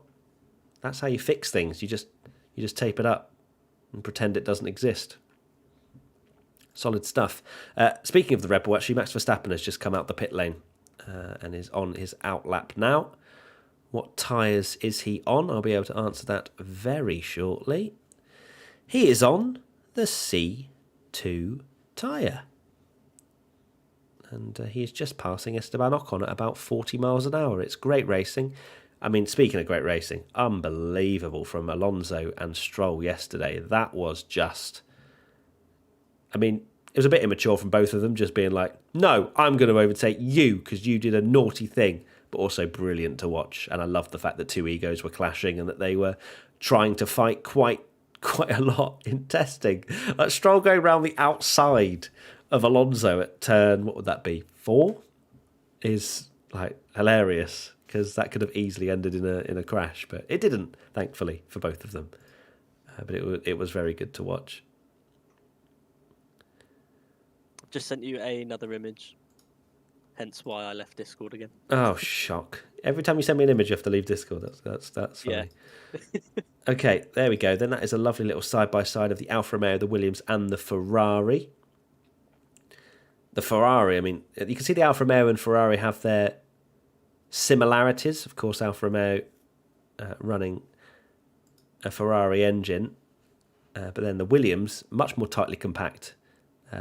Quite similar, I suppose, to the Mercedes in some ways. And of course, Williams are supplied by Mercedes, their engines, and also they have a technical partnership with them. So no surprise that Williams also are running a similar looking monocoque. But not so many people are losing their minds over the Williams because no one expects the Williams to be the ones that are going to be fastest. But yeah, it'd be interesting to see if Williams have thrust themselves into the midfield with this new philosophy of car. Verstappen through the first corner. Is he on any kind of push lap? I can't imagine so if he's on the C2 tyre. Probably just doing a bit of running. Let's have a look and see if he's anywhere near the pace through the first sector. He is half a second down on Ocon through that first sector. Currently 9 lap times on the board. I would argue only 2 are reasonably up to speed, because Verstappen is third, 2.6 seconds off the pace. Ocon and Leclerc at the top, separated by 9 hundredths. So Verstappen, good to see some onboards. I love to see onboards because it actually gives you an idea of how much the drivers are working the steering wheel, working the car, how the car seems to be handling. It does seem like these cars suffer with quite a bit of understeer, to be honest with you, in the sort of slower, low to mid-speed corners. I suppose that's when the ground effect, and my limited understanding of ground effect, I suppose that's when the ground effect is not at its peak performance. But I imagine the cars will be pretty mega through the higher speed stuff. Verstappen over the line, 1.5 seconds back. Stays in third, but does improve his time. And that's on the C2 tyre, don't forget. Good morning, Oscar Finn. Great to have you. Is anything wrong with Alpha? Probably. They've had terrible testing throughout the entirety of 2022 so far. 15 laps for Bottas so far completed. I would be more concerned about Williams, to be honest. Haas have only done 10 laps. Norris only 6 laps. So there are a few teams out there that haven't done a huge amount of running. Tsunoda's out there at the moment. He's only done 13 laps at the moment, but he is out on track. But yeah, the main worries would have to be Williams and McLaren at the moment, and maybe a little bit for Haas as well, because of course they did miss the first day, although they are going to be doing a bit more running this evening and tomorrow evening, as far as I'm aware.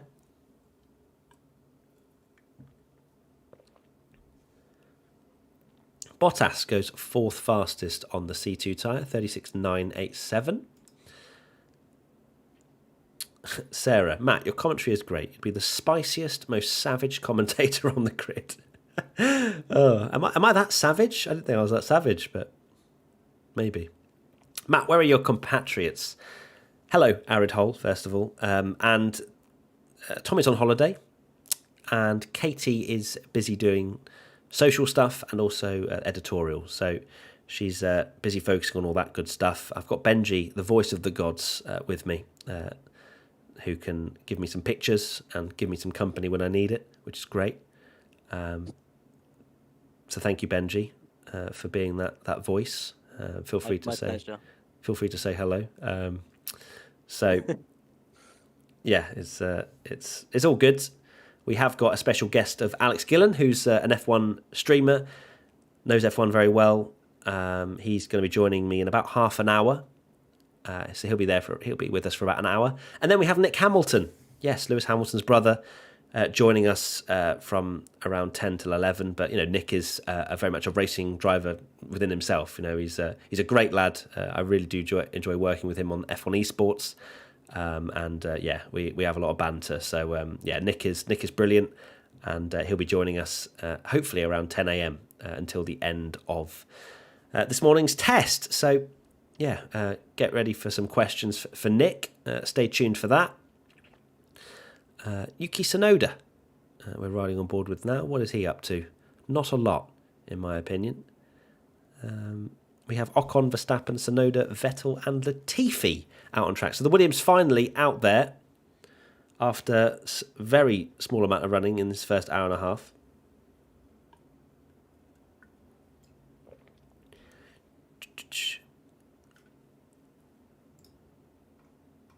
Did someone just say, wow, Nick in the chat? Is Nick in the chat? What? Where? I don't see Nick in the chat. I reckon Nick's probably still asleep. Is he not? I can't see him in the chat, so maybe you mean wow as in he will be arriving. But either or. Who's Alex Gillen? He is a close friend of mine.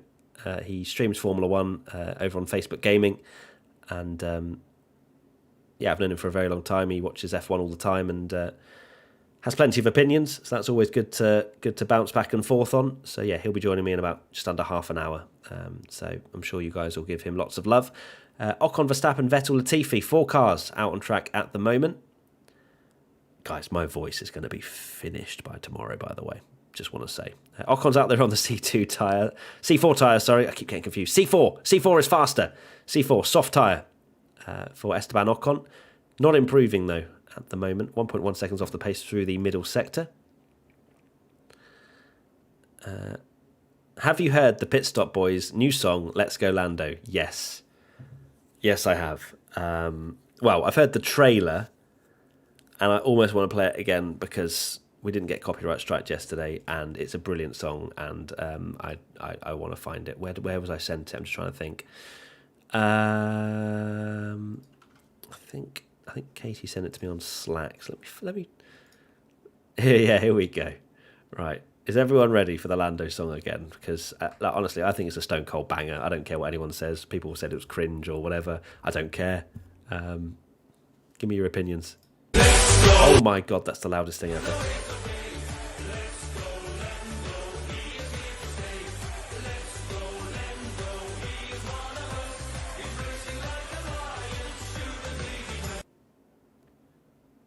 Sorry for blowing up your ears, by the way, for about 1 second. I forgot that I'm playing my volume so loud because Benji is the quietest microphone in the world. Thank you.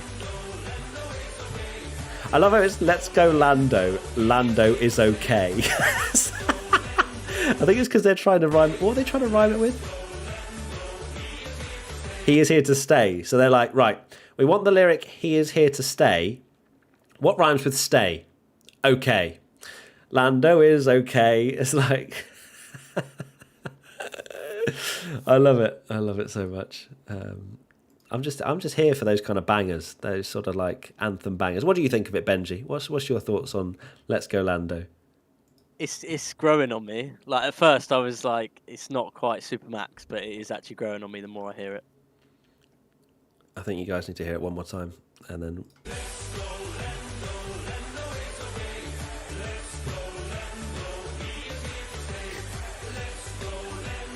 He is one of us. I don't know what they say at the end. I don't know what the final line is. Does anyone know what the final line of that little 13-second clip is? I won't play it anymore. Don't worry for all of those. Oh, it's so cringe. Oh my God, my ears. I'm dying. I don't care. It was about a minute's worth of playing a song that I think is a stone cold banger. Leclerc's out there on an outlap. Verstappen's out there for Vettel and Latifi. We can see the AlphaTauri being worked on quite heavily right now, so we're not going to see Tsunoda anytime soon. I give Let's Go Lando a 4 out of 10, says Kalaja. Fair enough. You're allowed an opinion, but your opinion is wrong. I'm only joking. Is Danny Rick having any testing today? I don't think so, Mario, but he just wasn't feeling very well. And you know that a driver's not well if he can't drive a Formula One car a week before the season starts. Who is Benji? Asks Akshad. Who are you, Benji? Tell me. Who are you? I came here by my own will. Who are you, though? Define yourself.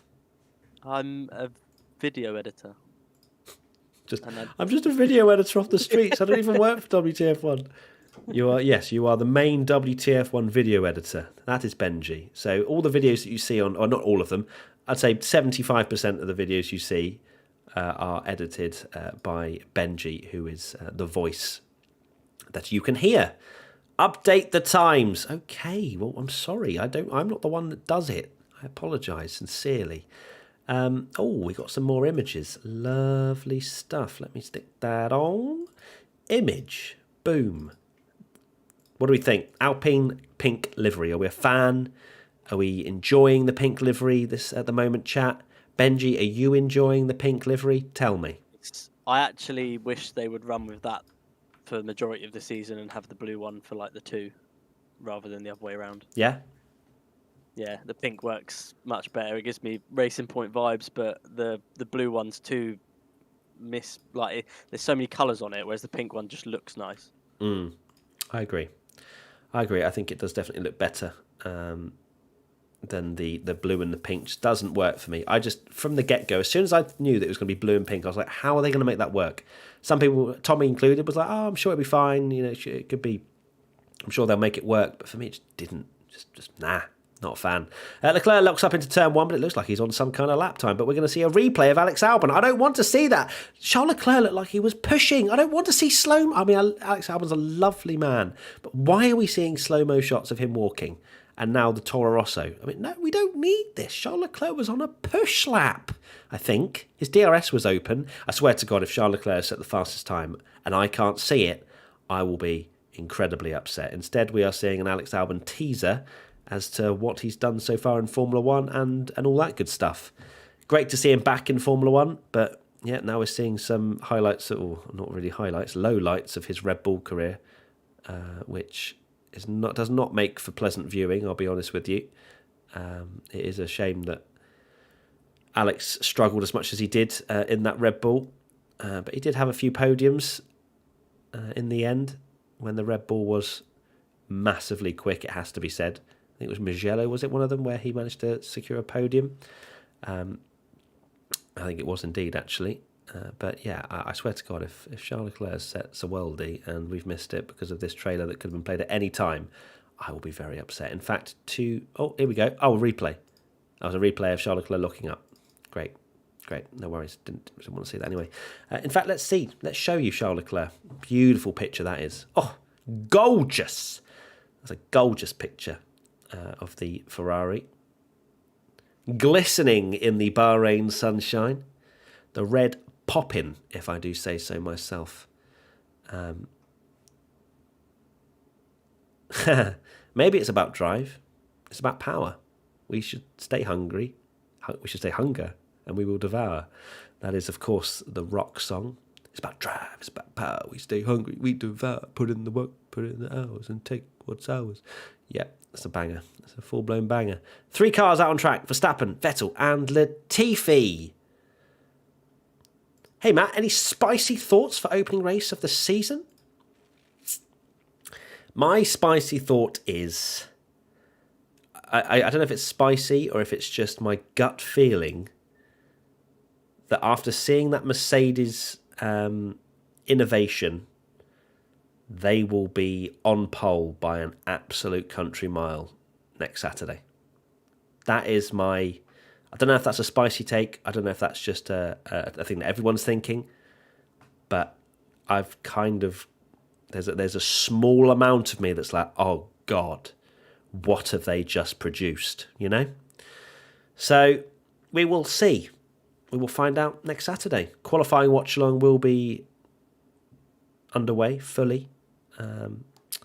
So be there on the WCF1 YouTube channel. We will be doing qualifying watch-alongs throughout the year. Very exciting. So please do come and join us each qualifying day where we react to what's going down.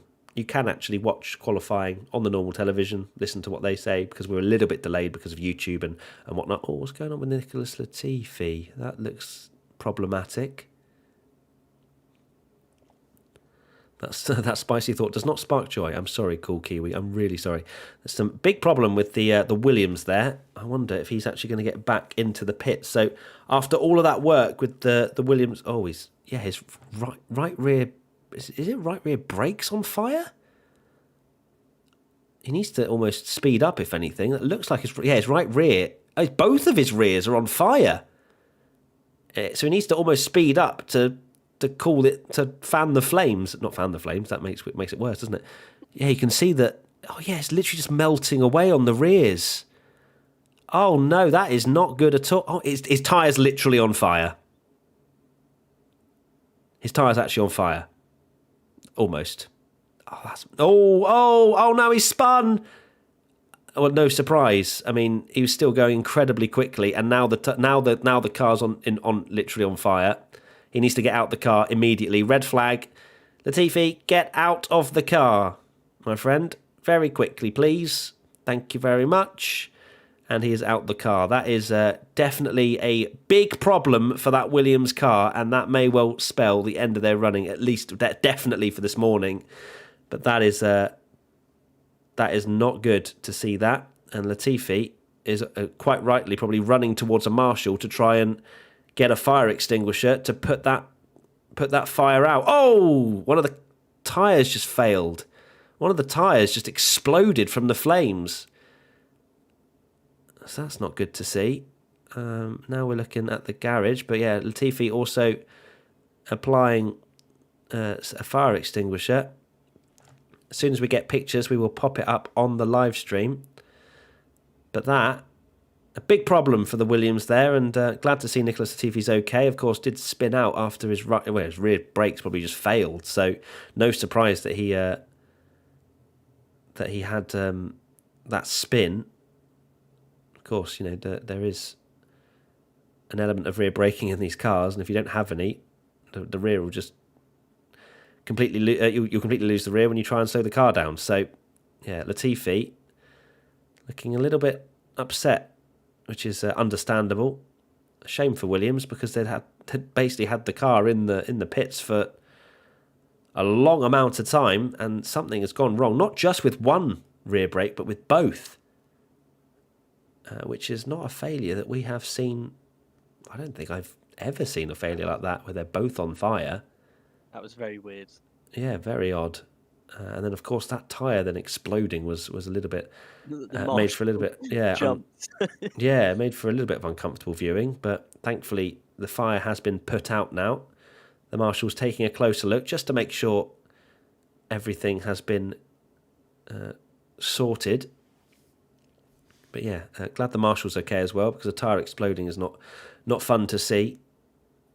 But yeah, we have a red flag at the moment, for those wondering, because the Williams is stopped on track after a fire at the rear for both of the brakes. I'm sure we'll get some more information from Williams as and when they release it and diagnose exactly what went wrong. Some speculation in the chat. Sam reckons it's a brake-by-wire failure. Someone else reckons that the rear brakes were stuck on the discs. We'll see. We will see. Is it harder to cool the brakes now with the wheel covers? You'd have to suggest a little bit, yeah. That is definitely something that the teams are going to have to work around, is that slight lack of cooling with the wheel covers. They're still applying some more extinguisher on the right, or both on both of the rears. Yeah, so there you go. So that we could see that pretty much immediately as we looked at Latifi just smoking away from both of the rear tyres. They almost at the same time. It's almost like something just was not working at the rear of that car for the brakes, and of course lost the rear as the brakes failed. I would have to agree with you, Theodore. I think that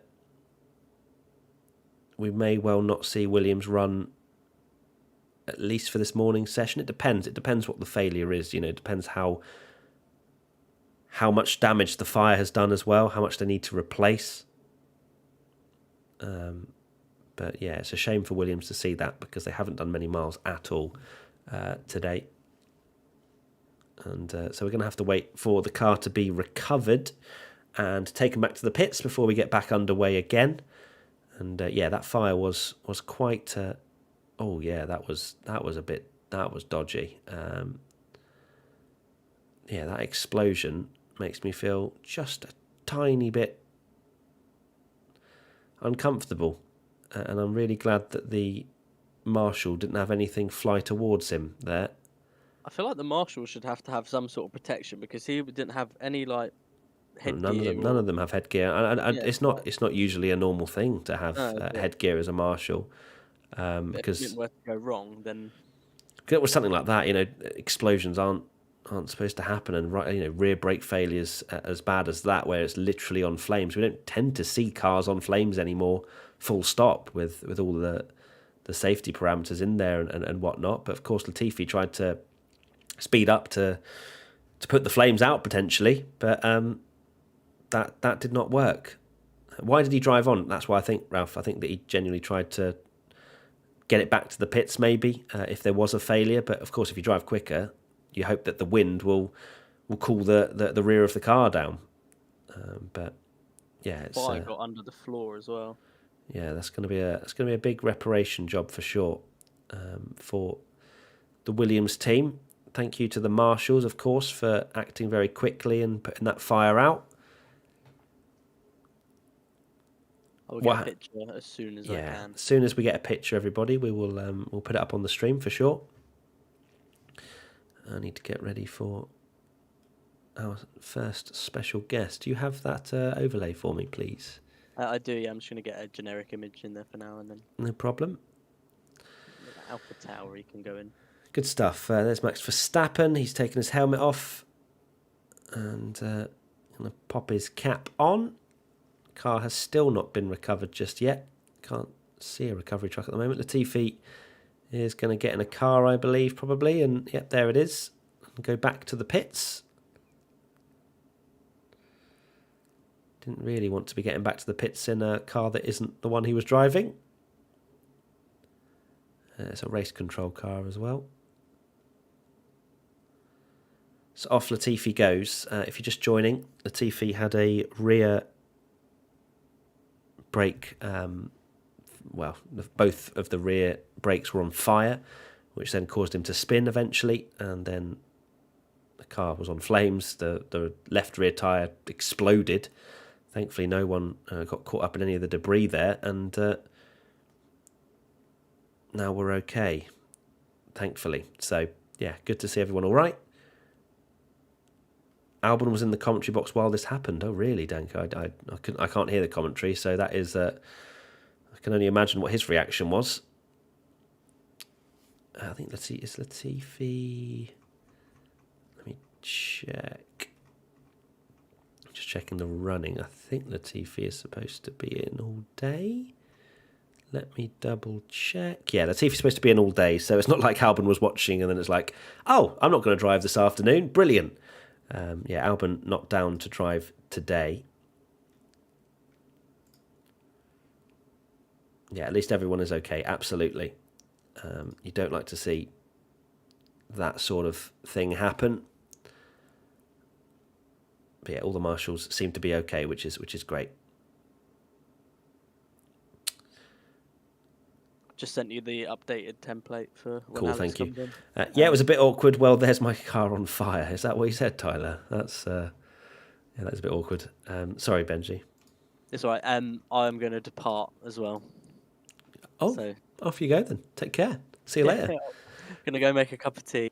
Oh, you're going to make a cup of tea. Oh, brilliant. Oh, yeah. How do you think my voice is, huh? Yeah? Unbelievable. I reckon, actually, before you go, you're going to earn your money for 2 minutes and I'm going to go make a drink. Okay. So you're going to keep everybody up to date with what's going on. So Benji, chat, give Benji all the love for the next 2 minutes. Image. Hold on, have a fire image. Whilst you have a fire image. Okay, wait. Fire image. Yeah. Okay. Your drink can wait. My drink can wait. Okay. All right. Fine. What just happened? Latifi, rear of the car on fire. He spun out. The fire got worse. Left rear tyre exploded.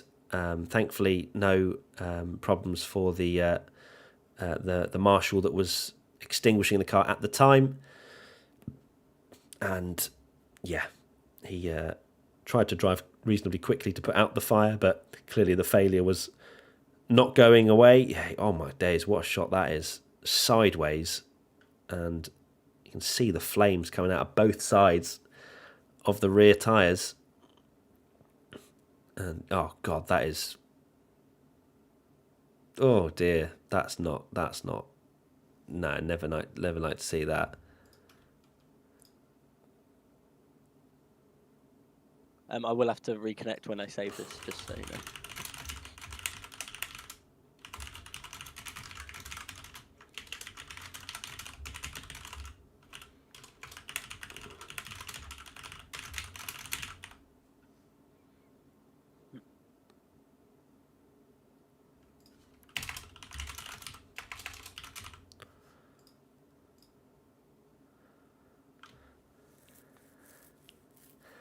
So yeah, we got a red flag at the moment. If you're just joining, Latifi stopping out on track, but I think the big thing is that no one was hurt after that tyre exploding.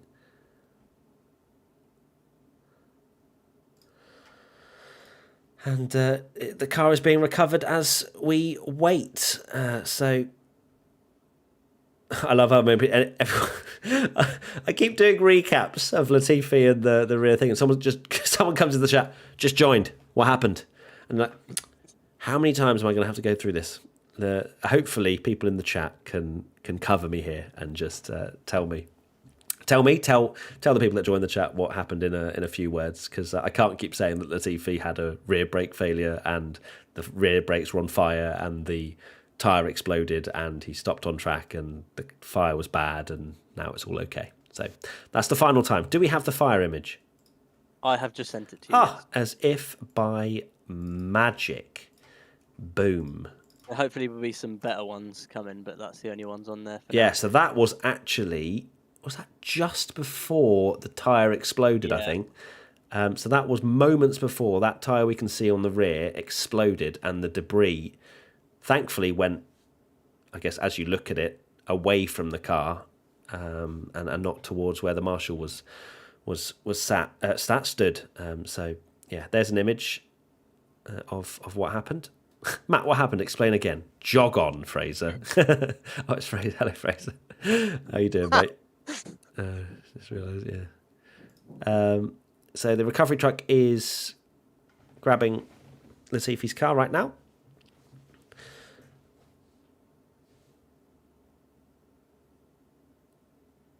Always do love an image of like the cameras that they have on the car and then just watching the car being lifted up. That's okay, Aswath. I was only kidding. I can't help you just joining. Thank you for joining this morning stream. It's great to have you here. Is the marshal okay? Yeah, it seems to be. It seems to be absolutely fine.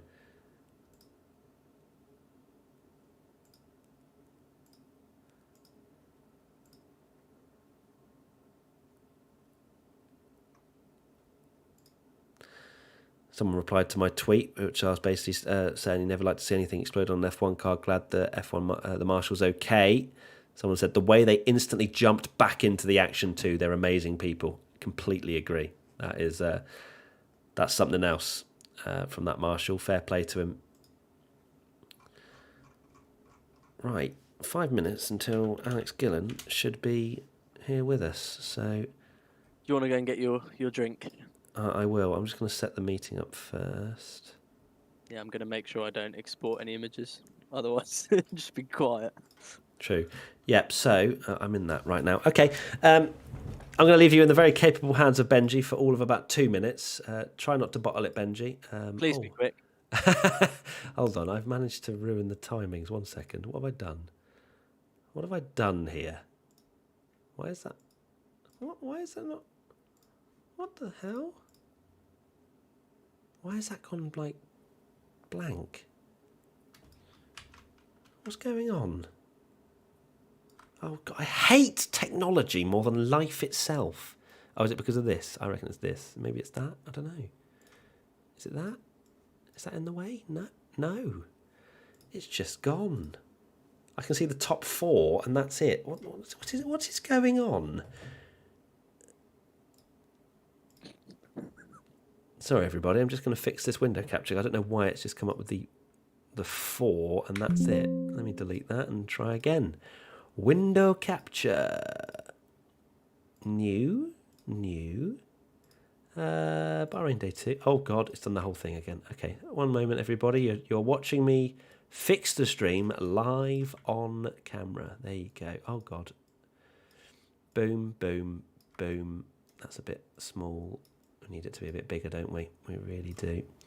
Pop that down there somewhere as well. Oh, no. Why is it behind? Oh, it's the screen capture. That's what it was doing. Oh, yeah. Cool.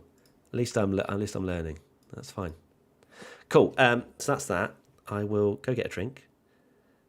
And I shall return in 2 minutes. Benji, this is your big moment, okay? You need to entertain. If I see that we've got 3 viewers when I Is come my back. job on the line here? Yeah, absolutely. It's definitely in your job description to entertain the masses. So I shall return in 2 minutes, everybody, and I'll leave you in the capable hands of Benji. BRB. Well then, the stream is a little bit behind, so anything in chat I will see a little bit later on. But please don't bully me. I hope you're all well anyway. Thank you for joining. It feels very weird to be at the forefront. Normally it's Matt, Tommy, or Katie, or a combination. And yeah, it's very strange to. Normally I'm just behind the screen editing videos. That's all I do really. So, but yeah, hope you're well. Hope you're enjoying testing, the official test. Be good to know who you think's going to be on pole come qualifying next weekend. And have any of you watched Drive to Survive yet? I'm going to have to be watching later on tonight. I'm going to see if there's more images. I can't update the images because Matt has control of the whole stream. And I'm the guinea pig while he makes a drink. But yeah, it's a big fire. And for those that weren't watching, it was around, I don't know the specific corner number, but it's in the last sector of Bahrain where you take the long right-hander where on the F1 game, if you touch the curb, you literally spin forever. That's where it properly went and he spun, and that's where the fire happened, just on the runoff area up there. Benji over Matt, I like seeing that. I'm the real GOAT. It won't be long before Benji's on the podcast. I don't think I could do that, personally. Already doing a better job than Matt. Oh, I'm going to have to screenshot all of this just to send to Lovely. him. Back. Wait, what? Thank you. Send what? What have you done? Nothing. What have They you said done? they're so glad that you're back. No, they didn't, did they? They did. Are you channeling abuse for me whilst I've No, just been gone? chat, honestly, I'm going to have to frame this and put it on a wall. Oh no, please don't. It's lovely. It's Chat. that was very quick. That went really quick. Benji, Matt, Benji, go. Oh, come on, Benji. All right, calm yourselves down, chat. Okay, just Chat, I remember. love you. Just remember. Oh God, that's good stuff. Right, I will depart and I will send you more images once I get more. Okie dokie. Perfect. Thank you so much for No worries. being the voice in the sky. Thank you very much. I'll see No you worries. a bit later. See you in a bit. Bye, chat. Bye, Benji. So Benji's gone, and I am just about to bring in Alex Gillen, who will be my friend for an hour. Are we still red flagged? No, we're not. No, we are. We are still. That's a replay. I literally just opened the stream and then just saw Esteban Ocon on track, but that is an actual replay of his fastest time on the C4 tyre, a 34.276. I'm going to be working a little bit on the fly in terms of getting everything sorted. So let me move stuff around. As if you're just joining, we have a red flag at the momento. So let's pop that there. Lovely stuff. Move that up.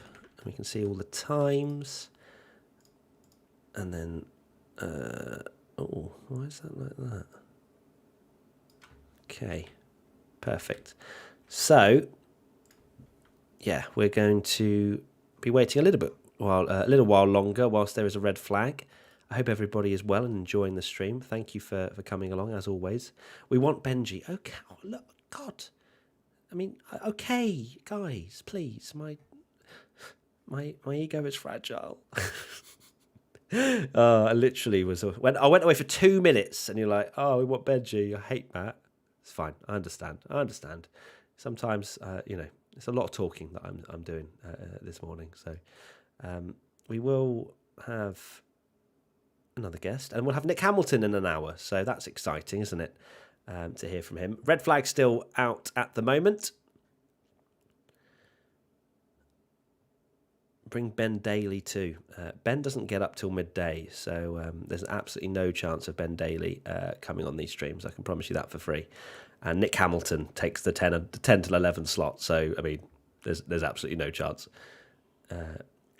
You're the only way for me to know what's going on. Oh, Daniel, I'm so sorry. We can't get any coverage in Australia. Well, I hope I'm doing what's happening justice. If I'm not, I'm sorry. But you're still here, so I'm glad.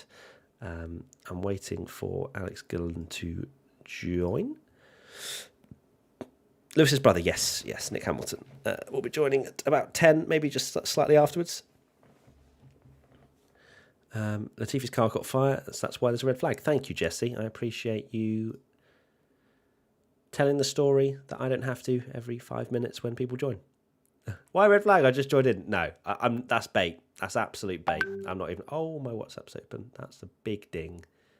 That's a big ding. Okay, apparently Alex's webcam is upside down, which is always a slight concern. So he's just fixing that problem.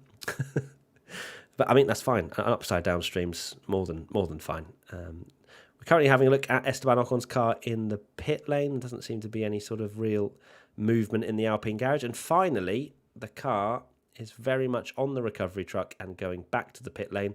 A couple of Williams mechanics on the back of that recovery vehicle as well, just holding down a sheet over it to not give anything away. Not that I think it would really give much away. But they're just taking precautions. We can see Max Verstappen. Oh, now I need to turn off Slack. All the notifications are going off at the moment, so let me turn that one off as well. Until tomorrow, lovely stuff. So Benji has sent me another image of the fire in the correct format. Thank you, Benji. There you go, that's what happened. There's Latifi, and there is the fire. Thankfully, everyone okay. And, yeah, we now have a red flag period at the moment, but thank you everybody for continuing to join and continuing to chill with myself. As I say, Nick Hamilton joining at 10 a.m. just after, and we can have a chat with him. He's great. Spent a lot of time with him at F1 Esports. He is a proper. There's a lot of banter flying around with me and Nick. It's very fun to work with him. Of course, he does some real life racing as well. He's an incredibly inspirational guy, just purely through what he's been through in his life. And he is a brilliant. He's got brilliant spirits, and it's great to chat with him. He's good fun. So I'm sure you guys will enjoy when he comes on the stream a little bit later. What time do you call this? What do you mean? We've been live for 2 hours and 2 minutes. I don't have a clue what you're on about. Left rear brake disc exploded on the Williams. No driver error. Yeah, there wasn't any driver error there. It was just the rears basically going on fire, and then he tried to push to essentially put the fire out, and then whether that was the right thing. I don't think there was really anything more he could do, to be honest with you, to actually stop, because obviously if he'd stopped on track, it would have set on fire anyway. So he tried to speed up to put out the fire. And yeah, come on, Alex. I mean, how hard is it to sort out a webcam? You talk to me about technical difficulties. Jeez.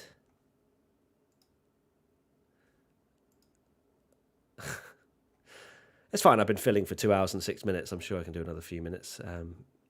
There's a replay we're watching of Nicholas Latifi locking up his front left.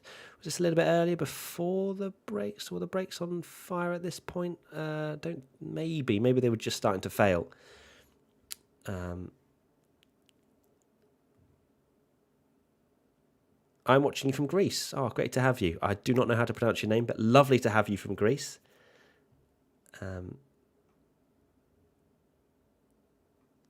What time do you call us? That's for when Alex... Okay. Alex, hurry up. How can you not sort out a webcam? Goodness gracious me. Don't you just flip it? Like, invert or, I don't know. Just... What? I don't understand how your camera's defaulting to upside down. What an absolute disgrace. Yeah, I know. I'm not having any technical glitches for at least 5 minutes, Aswath, so I'm very much making the most of this particular moment in time. Yeah, there's the replay once again. Oh, the tyre exploding. That does not make anyone feel good. And I think there might almost be some kind of there has to be some investigation into that, because like that's not safe. And all precautions have to be taken. And I would say that marshal was put at slight risk there of debris getting into his face, into his eye. So I wonder if there will be some sort of investigation into that, because you can't be having that. If there's another fire and that happens again, but a bit of debris goes straight into someone's face, like that could be really problematic. So I wonder. When is it starting? Not sure. The Williams car is now back in the garage. There are plenty of photographers around to try and take a sneaky picture of this Williams car. Unfortunately, they have to uncover it to a certain degree to attach it to the I think it's the roll hoop part that the T bit they attached the recovery, whatever you want to call it, to basically get it off the back of the recovery truck.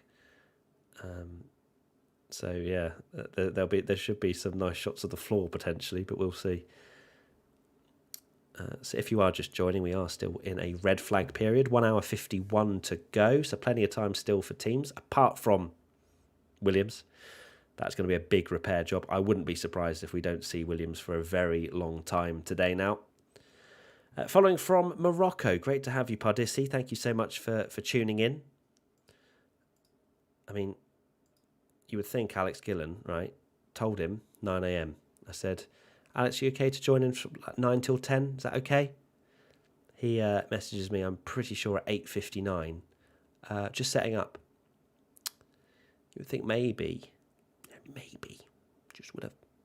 And he has a go at me for this, by the way. Like, he has a go at me for, streams and how I don't, test out everything to make sure there's no problems.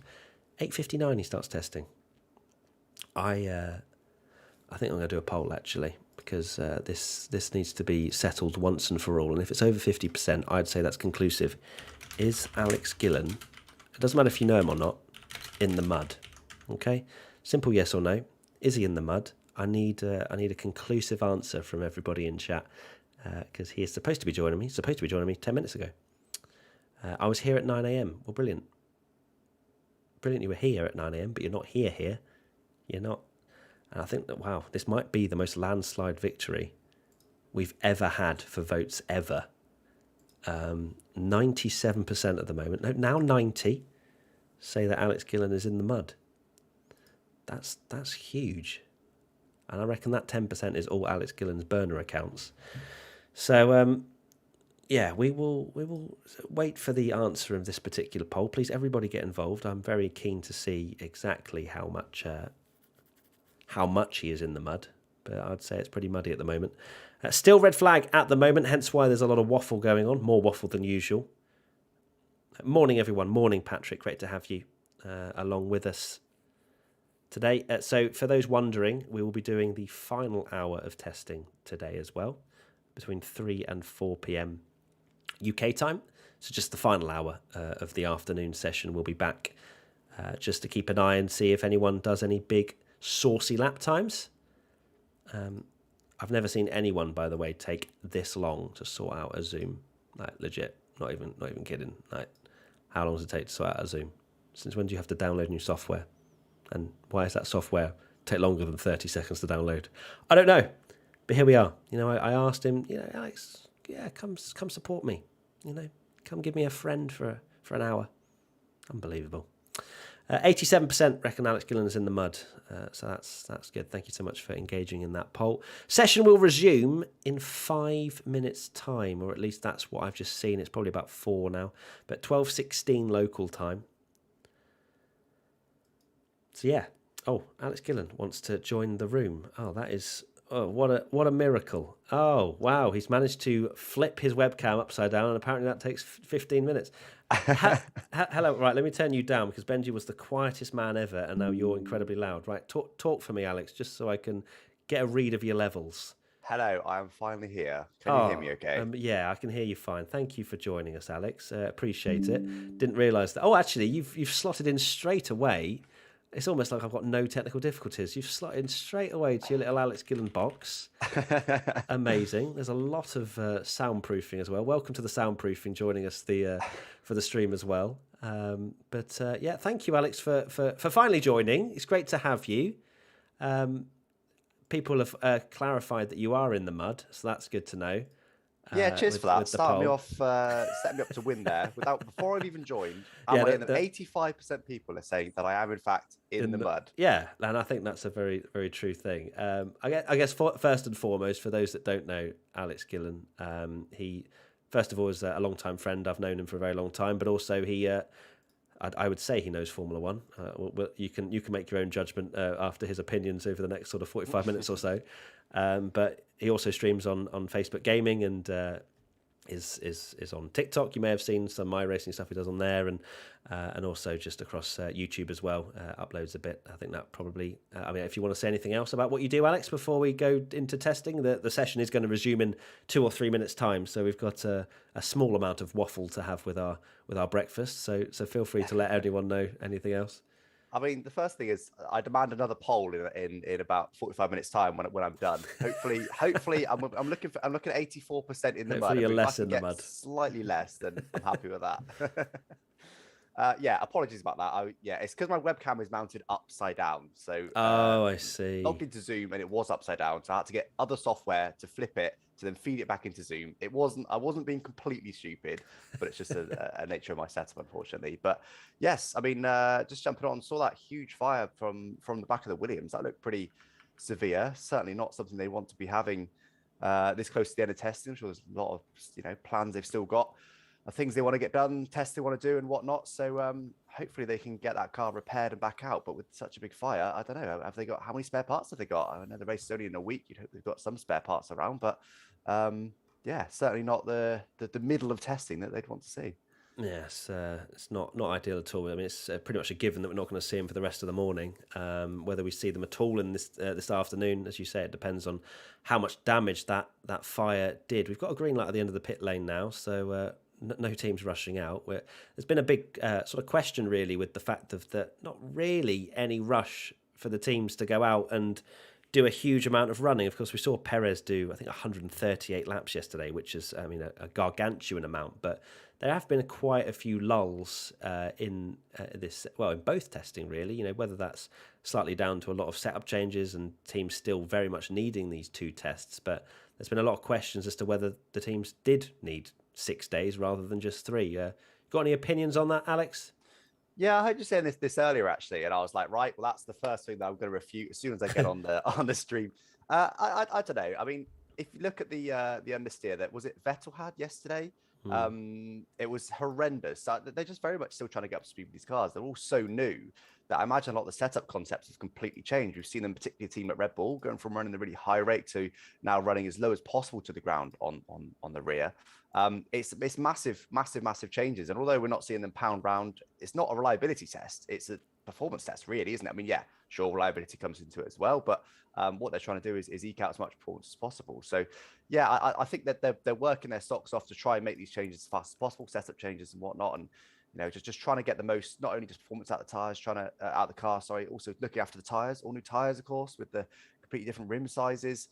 There's just a lot for them to run through, other than just pounding around. So I'm not that surprised to not see them out there all the time, because yeah, I mean, we go racing in 1 week. They've really, after this test, they've really not got a lot of time at all to go back to base and to figure stuff out. Yeah, I was actually a bit premature on the green light. It's green light now. Just the red flag graphic had just gone. So I was like, oh, it must be a green light at the end of the pit lane. It's not. Now it's a green light at the end of the pit lane. And Ocon has just stopped, I assume, to do a practice start. And he has indeed now come out the pit lane. I don't know how much further behind or ahead you are, Alex, or where you're watching on. But I'm 1 hour, 43 and 24 seconds. I don't know if you're anywhere near that. But I was a little bit behind you there, but I've just skipped forward 10 seconds, so I hope you're a bit more in okay, sync now. cool. All right. I mean, it's not. Hopefully, we're not. Well, I say hopefully. I'd love to see a bit more of Lance Stroll versus Fernando Alonso and some real time overtaking action. But testing, I don't think is entirely key to have second by second synchronization. But great move up the inside there from Tsunoda on on Ocon. I'm still trying to process in my brain. I'm like, pink car. Wait, who is that? It's Ocon. Ocon's always in a pink car. He can't escape it. I might need your help on that as we go through because I've watched a little bit of testing, but not nearly as much as you. So hopefully you're fairly well rehearsed now on who's who and is in what colours. But I'm still sort of getting used to it. To be honest. Yeah. Well, I mean, the fact that I've watched pretty much all of testing, which is not something I usually do, and it's been live for pretty much all of it as well. So thank you everybody for joining. That has. We're seeing a few overtakes out there at very slow speed. We've got Tsunoda, I think, just going past George Russell. So at the moment, we've got Ocon, Tsunoda, Russell, and Mick Schumacher out on track. So Alpine for the first time, as in terms of this Bahrain test, running the pink livery. So that will be the livery they run for the first two races of the season. BWT clearly were not happy with the amount of pink that was on the car and went, no, we're actually going to have a full pink livery for the first two races, which is such a strange deal and not something you really ever see in Formula One. But it's got the approval, so a bit strange really, but hey-ho, that's what has been agreed. So for the Ferrari of Charles Leclerc is also coming out of the pits now. How much have you bought your ticket to the hype train at all for the Ferrari Choo Choo, or are you still very much reserving judgment? Well, I actually released my predictions for this season with Team at Marduk the other day, last week. I think Ferrari will do solidly this season. I think they'll be a lot closer to Mercedes and Red Bull, but I'm not sure they'll be sort of leading the way. I mean, how many times have we seen Ferrari top testing? They absolutely love a glory run. So I'm definitely taking, all the times and the headlines and stuff with a pinch of salt. But yeah, I mean, it looks like a good car, to be fair. They've clearly built a very good car. Well, one thing that interests me actually just generally with the cars, watching the testing for the first time, the actual full live coverage that we're getting, the video coverage, is how different the cars are. It looks like in low speed, I'm going to say it, really bad. Yeah. Really bad. But I don't know if it's to do with the weight or the tyres, or I don't know what it's down to, but they look a lot slower in the slow speed stuff. Really struggling to get it stopped as well, particularly yesterday. Lots and lots of lockups. I know there's a lot of wind around yesterday, but even so, they look so much different in the slow speed. But in the high speed, they look pretty comparable to last year. Again, purely visually, I've not done any analysis. I've essentially made this up in my head. But it is interesting just to see visually. I'm so really glad we have got this video coverage now, because it's surprising, isn't it, how different they look. And I hope that they can kind of develop that in time, because if they're an understeery mess, an understeery boat, as I'm sure the drivers would probably call it, in the slow speed, I don't think they'll be very happy. I think weight loss would be top of their agenda, I imagine, for the next potential rule change. Yeah, it's a weird one, isn't it? Because obviously the drivers aren't going to come out and go, this is horrendous to drive, because I'm sure there are some agreements or things that they have to keep stum about how they feel. Because obviously you got the fact they look pretty dreadful at low speed, but also the porpoising that they've been experiencing down the straights. Like, it doesn't seem like a very pleasant thing to be doing 138 laps if you're Perez yesterday. To be constantly circulating the circuit, having your neck thrown around everywhere, and also not getting that joy in the slow speeds. I mean, obviously I have very limited aerodynamic knowledge as well, but obviously there's a lot more emphasis now on the ground effect side of things for these F1 cars. Oh, hold on, we've got a race on our hands between Red Bull and AlphaTauri. The AlphaTauri's just let the Red Bull through of Verstappen, but Tsunoda's like, you know what? No. I'm going back ahead into turn one. Love that. Great move. Not as spicy as we saw from Alonso and Stroll yesterday. But yeah, back to the slow speed. I'd imagine, my understanding of ground effect is that it's less... it's less in use, I suppose. The actual philosophy of ground effect is less in use at slow speeds. Therefore, they don't have the aerodynamics that they did last year to be able to give them that extra bit of grip in the low speeds. So I imagine it will probably be quite poor anyway, and where they're going to be making the most time up is in those higher speed corners. But it's all Snow deluding the back end a little bit, but it's all very much speculation and whatnot. But my thinking is, the ground effect is very much lock up for Tsunoda as well into turn 10. Another corner that the drivers are really struggling with over these first 2 days. But yeah, ground effect, that's my understanding anyway, because obviously the loss of pressure and then the loss of downforce as well. So yeah, there you go. But Tsunoda wrestling the car all over the place. Every onboard I've seen does not look fun, in my opinion. And they were, I think they ended up being about 3 seconds. No, what was it? It was a 33.6 or 33.5 or something that they set yesterday. And Verstappen on the first day of testing in 2021 did a 30.6. So it kind of shows that there's a lot of time being lost still for these new cars. Yeah, it's an interesting point you mentioned there about porpoising, and I think combining that with your previous point about that, they're not doing much track time. I mean, if your car is porpoising really badly and it's genuinely so bad down the straight that you're potentially even damaging the car, certainly giving the driver a headache, there's no point just going, okay, well, let's just go and do a 10-lap run. Driver's going to be like, I can do that, but I won't be able to do any more laps the rest of the day because I'll have a splitting headache. So that's a great example of a reason why they might go, well, actually, there's no point in us just going around on track right now. We need to be in the garage, right? What can we do about this? Can we do a temporary measure? Can we do something to the floor? Can we just change the setup or whatever? Because sometimes there is just no point in just pounding around for the sake of it. And yeah, the porpoising, I think, is a great example of this. But yeah, going back to the point as well about being pretty poor in slow speed, as we see Tsunoda have that lock up there that you mentioned previously. As I said, they're really struggling to get them slowed down, particularly for the slower speed corners. Yeah, I mean, it's got to be the weight, is it not? I mean, we've both driven, Matt, in iRacing or in the F1 games. We've driven a number of virtual cars before, and genuinely, even in the games, the light cars feel so much better. I mean, just looking at iRacing alone, they've got an old Williams. I can't actually recall what year it was from. I don't know if you know, Matt, but that car feels incredible because it's so light. You throw it around and it's just it's incredible because it's light. It reacts unbelievably well. It stops unbelievably well, and that's obviously an older car with not so much technology as they've got on today. Yeah, obviously with the 2011, hybrid, 2012, maybe that Williams. Yeah, something like that. Yeah, no, obviously with the hybrid they got today, you understand they've got to push for a more modern, greener approach, but it just makes the car so damn heavy. I mean, it's just too much, isn't it? All the drivers have been calling it for years, and I just think if you make the car really light, they become then really difficult to handle as well, and they're just a bit more all over the place, and a bit, you have to actively control them a little bit more, and it will make them more drivers' cars again. Pushing to the limit will be genuinely really difficult, rather than what you got now, where they never really, in qualifying they're still pushing to the limit, of course, but with how heavy they are, take it.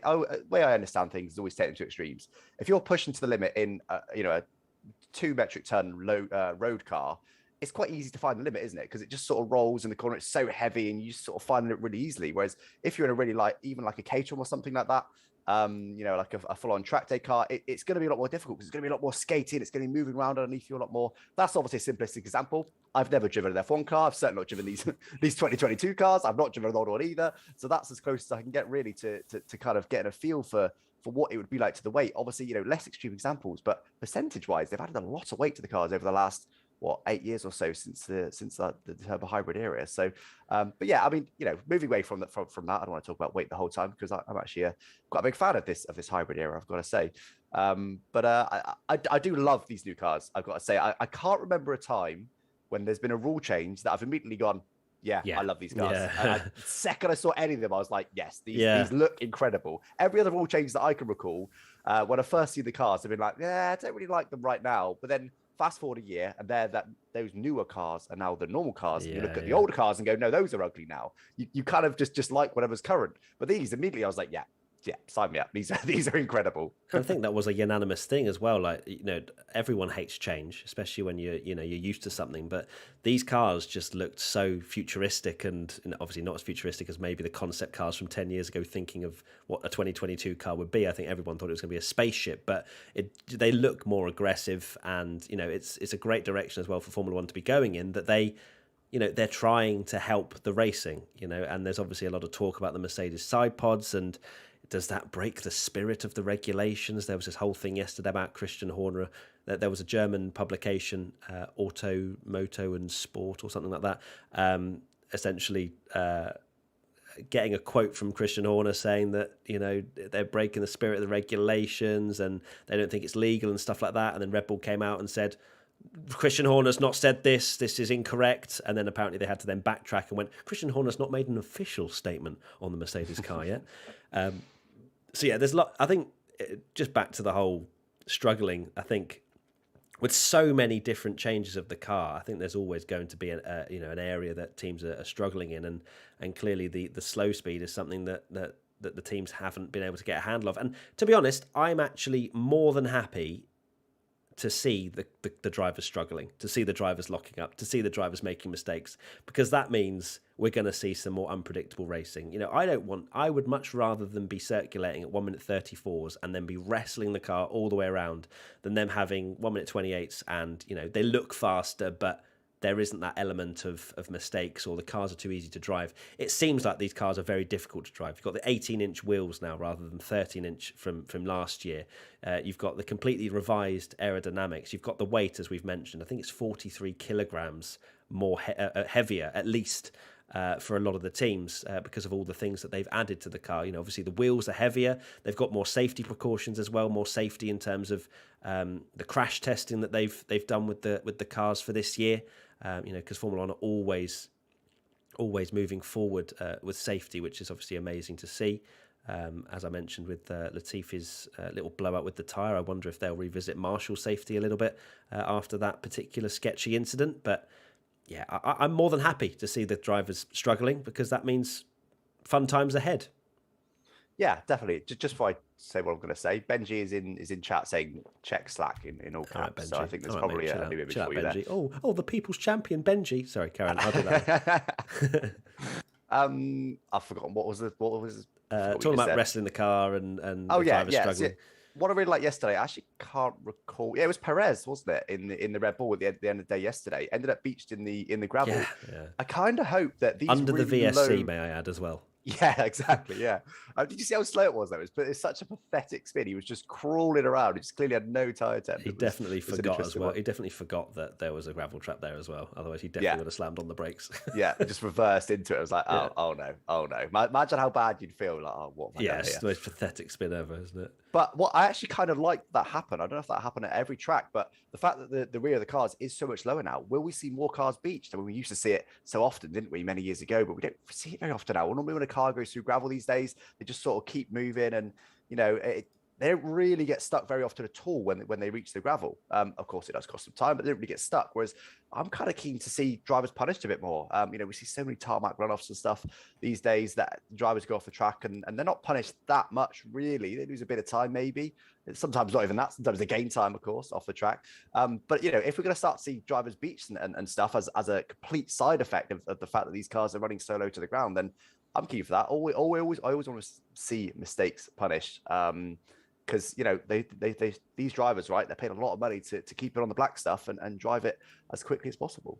Yeah, we want to see mistakes punished. I think, obviously, we don't want the kitty litter to be race ending every single time. Otherwise, it'd be a pretty crazy race sometimes if that's the case. I think, obviously, it didn't help that Perez just ended up beaching just the rear tyres in there, and then obviously lit them up to try and move from a standstill. I think, he was destined for doom unless he'd slammed on the brakes and stopped that rearward momentum. But very embarrassing for Perez to do that under virtual safety car. That was not the way he wanted to end his session, but he still had a brilliant day yesterday. 138 laps, as I mentioned, which is a huge amount of mileage for the Red Bull team, and they did that really quite early. I'm not going to say early, but they did that with quite a lot of time to spare at the end as well. They I think they clocked up about 131, and then weren't out for about an hour and a half. So, there is an element where the teams go, well, we've done a lot of mileage. We've done like 2 races. We probably don't need to do much more, because as much as mileage is key and you want to be hitting a century of laps every day if you possibly can, you also don't really want to do 200 laps because you might be burning through a gearbox or an ICU or whatever, and that's going to cost you later down the line. So there is that balancing act as well. It's not like you can just go on the F1 game and do time trial for 500 laps and there's no repercussions. Like teams do, they're not bulletproof, as we've seen with Latifi a little bit earlier. That the cars do go wrong if you make a small error with setting up the car, or just generally doing too many laps.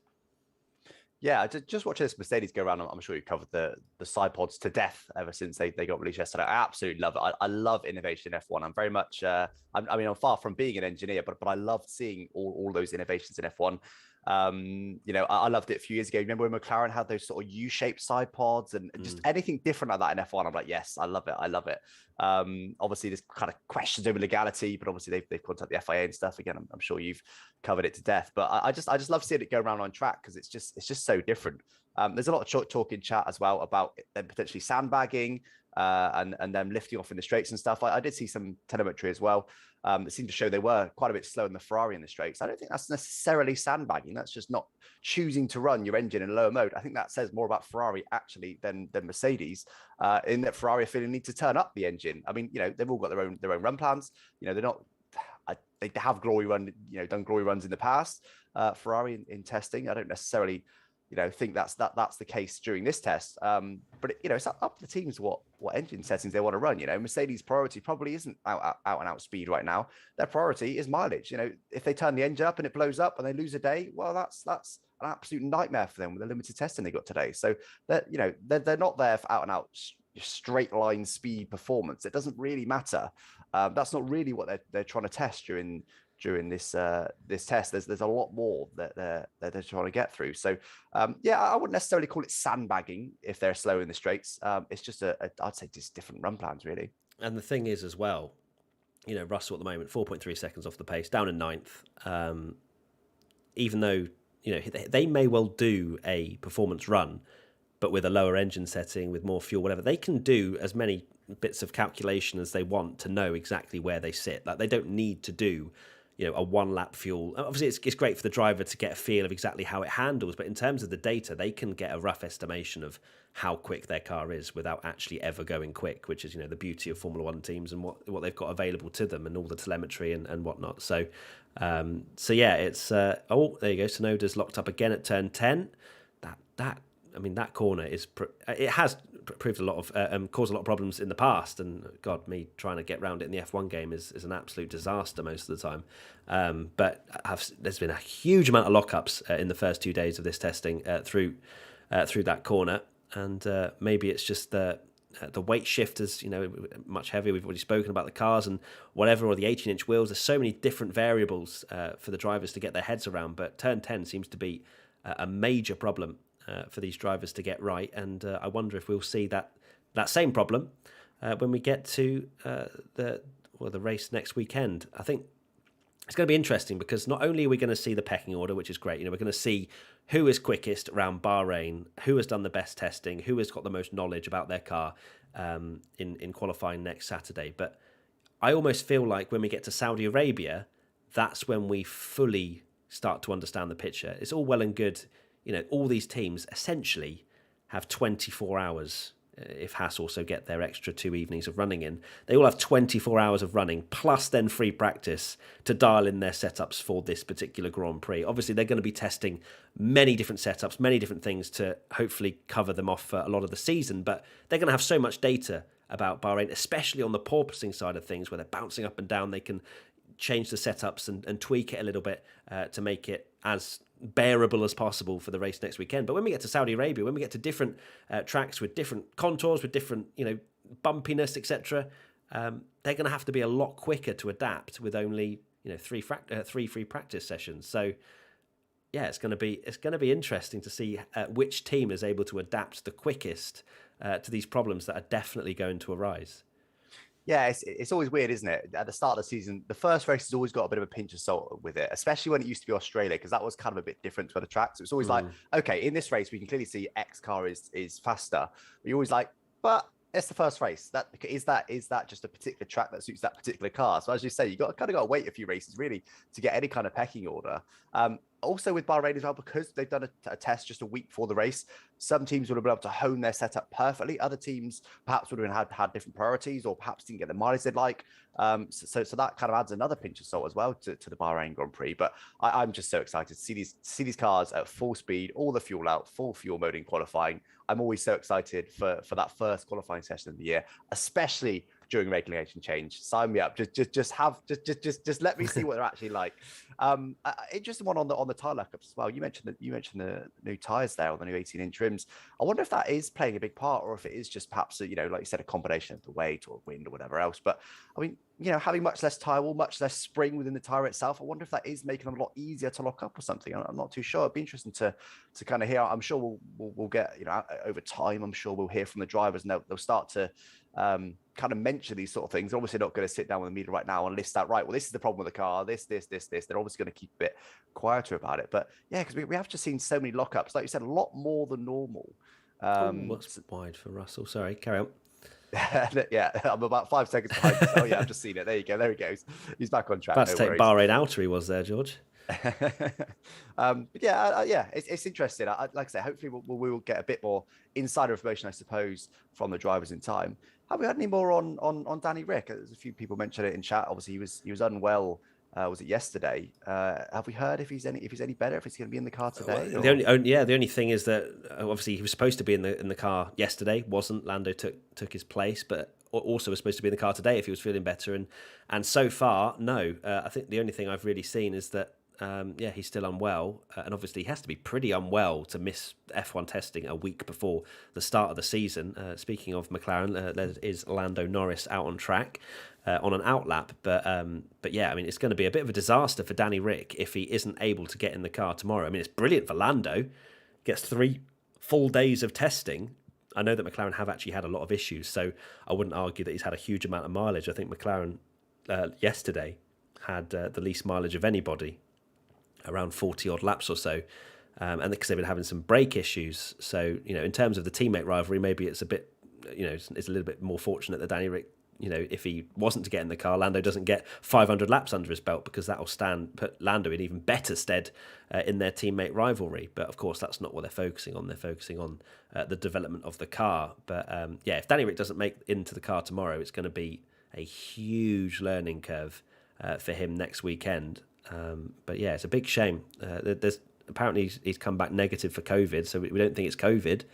But you don't tend to see drivers unwell these days, unless, of course, we've had a few COVID incidents over the last couple of years. But not just being unwell.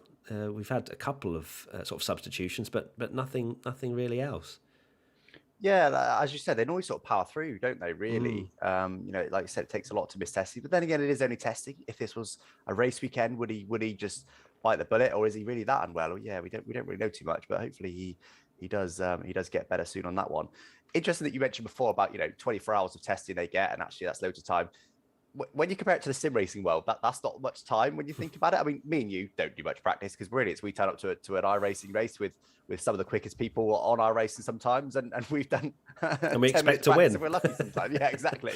But obviously, when you get to the higher level, and if they're practicing for a an endurance race or whatever race it may be, just one driver alone will probably end up doing 24 hours of practice before the race. And they can't even physically change anything with the car. All they've got is a couple of buttons to press to change the setup. Plus you add in, if they're within a team as well, they'll do way more than 24 hours, and they've got much less parameters than these guys. I'm not saying that means that F1 should have loads more testing, or which way's right, which way's wrong, or anything like that. But I just think that 24 hours, you could see it the other way, that actually it's not that much time at all, really. Well, yeah, I mean, I guess if you compare it back in the, I wouldn't say good old days, but like the noughties where, Ferrari were dominating, you could test the car as much as you want. Like, you'd just be, Ferrari be pounding around Fiorano as much as they want, hundreds and hundreds and thousands of laps. Michael Schumacher, it's a great story that I need to fact check my data every time that I try and say it, because I'm like, I can't remember what it was for, but I'm pretty sure it was between qualifying and the race for an Italian Grand Prix. I think it was Monza, potentially, maybe, or Imola. Maybe Imola, actually. But he wasn't happy with the setup. So instead, because obviously the teams can't go and do any more testing than the allocated amounts. They can do some shakedown and some filming days. But apart from that, they're not allowed to do any more testing because of cost caps and trying to be more environmentally friendly. Michael Schumacher flew back to Fiorano between qualifying and the race, did hundreds of laps around Fiorano, and dialed in his setup. Like, it's things like that it's just absolute luxuries that the teams don't have anymore. So yeah, I completely agree that it is a limited amount of time compared to what we used to have. And even a few years ago, they had more than 6 days of testing. I think it was 8, and then maybe even potentially 10 before that. So they are cutting it down. And as we mentioned before, like you can't just change a setup in a car very quickly. Speaking of that, actually, over on the Race Media Live Hub, there was a question which a lot of people have been asking, actually, and a lot of panic alarms, especially from Ferrari and McLaren fans. So they've both both Ferrari and McLaren have basically come out and said that they're going to be focusing on their current package and not introducing significant aero updates. And a lot of people jump on the fact, oh, well, if they're not bringing upgrades, they're going to be rubbish. But the thing is, Gary Anderson also answers this quite nicely. He says, sometimes it is better to just stand back and get the most out of what you have, especially, I guess, with these new cars. They don't fully understand what they've created anyway. If you keep changing too much, you stand the chance of never getting the best out of it. So standing back and also gives you more opportunities to optimize whatever development direction you are taking. And with the budget cap as well, you can't just keep making parts that are going to end up in the skip out the back of the factory. So Gary Anderson makes a really good point. Orlando on the exit curve there, almost losing the car. That they can't just be constantly sending new front wings, new rear wings, new everything onto the car when they don't probably fully understand the concept that they've got under them already. So it's not necessarily a bad thing honing in what you've made previously. Yeah, it's a really good point, actually. And, especially on the budget cap, as you said, they've got I've heard that rather than previously that pretty much every race they'd have a small little tweak and stuff in the past. And with the budget cap now, actually, they'll save that for a much bigger upgrade package we'll see this year, which is what people have been saying. But actually, a good example of that is with MotoGP. I know you don't watch a huge amount of MotoGP, Matt, but in MotoGP, what they tend to do is that they'll have sort of factory spec bikes, which are a lot like F1, the latest and greatest, all the tweaks and stuff, and then they'll provide other teams with last year's bikes. So say Ducati. They've got quite a few bikes at the moment. I can't remember how many it is exactly, 6 or 8. I think 6 of them are this year's bike, the brand new 2022 bike. They had the first MotoGP race last weekend. And I think 2 of them are last year's bike.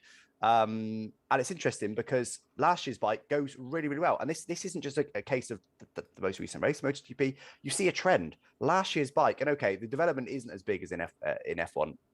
In MotoGP as it is in F1, which is why last year's machinery can be competitive. But even so, because they just had so much longer to really work on that bike and to perfect it, it's such a stable bike now because it's had a whole year of development, and they've kind of got it to a point where yes, this is as good as this bike can get. And also, like you say, with the setup and just having time with it. Whereas the brand new bikes, that they can be slower sometimes. I mean, sure, over the course of a season, the newer bike will usually, almost always, win out over the older bike. But it's that's a perfect example of exactly what you were saying just there. Sometimes it is just better just to stick with what you got and just get the most out of it. I mean, like I said, MotoGP, I think, absolute perfect example of that. Absolutely. So it's not a bad thing for Ferrari and McLaren fans. It doesn't mean they're washed. Okay, just give it a bit of time. Speaking of Ferrari, Leclerc coming into the pits now. So we've got 2 cars out on track, Lando Norris and George Russell at the moment. If we take a look at the mileage so far today, so Ocon's obviously fastest, 31 laps completed. Same for Leclerc, 31. Verstappen's done 32, Vettel 42, Bottas 18, Norris 12. Sonoda 28, Schumacher 20, Russell 35, and Latifi 12 as well, but also, of course, does not have a working car anymore. So we will wait to see if Williams managed to change that, but it is a big repair job, what they have to do after it's setting fire at the rear. We're taking a look at George Russell coming down the straight. How much porpoising is he experiencing? I wouldn't say particularly too much as he went down towards turn 1 there. It's crazy how it can differ between runs, but that looked reasonably comfortable, and it does not look like he's in any kind of push lap, and just circulating at the moment. I'd love to be a fly on the wall in an F1 garage during testing, just to see how much they change, what they're trying. It might seem like, he's just circulating around, but I'm sure there are tweaks happening every single time he goes out for a new run. He's out there on the C3 medium tyres at the moment. Lando, thankfully for McLaren fans, is still circulating after having brake issues yesterday. It was concerned that maybe they hadn't fixed the problems into today because there was a bit of lack of running, but hopefully he'll be able to get a good amount of running in for this last hour and 13 minutes. Going back a little bit to innovation, Alex, I'd be interested to get your opinion, because obviously you say about you love innovation, so I think I know your answer to this. But Formula One this year have kind of come out and said, look, if something goes against the spirit of the regulations, we can, with the right amount of backing from other teams, ban it. What do you think of that? Yeah, slightly strange, isn't it? So they need the FIA and FOM and 80% of the teams to agree, and they can seemingly just change rules on the fly, which I understand why they've done it, because if there's something that's really extreme, it's gonna cost the teams like all of their budget or something, I don't know, or something that's stupidly dominant, you can kind of understand why it's a possibility. And to be honest, 80% teams, 8 out of 10 of the teams would need to agree. Someone like Mercedes, they might be able to tell their customer teams, no, vote against this, in which case they're okay. But yeah, it is a bit of a weird one.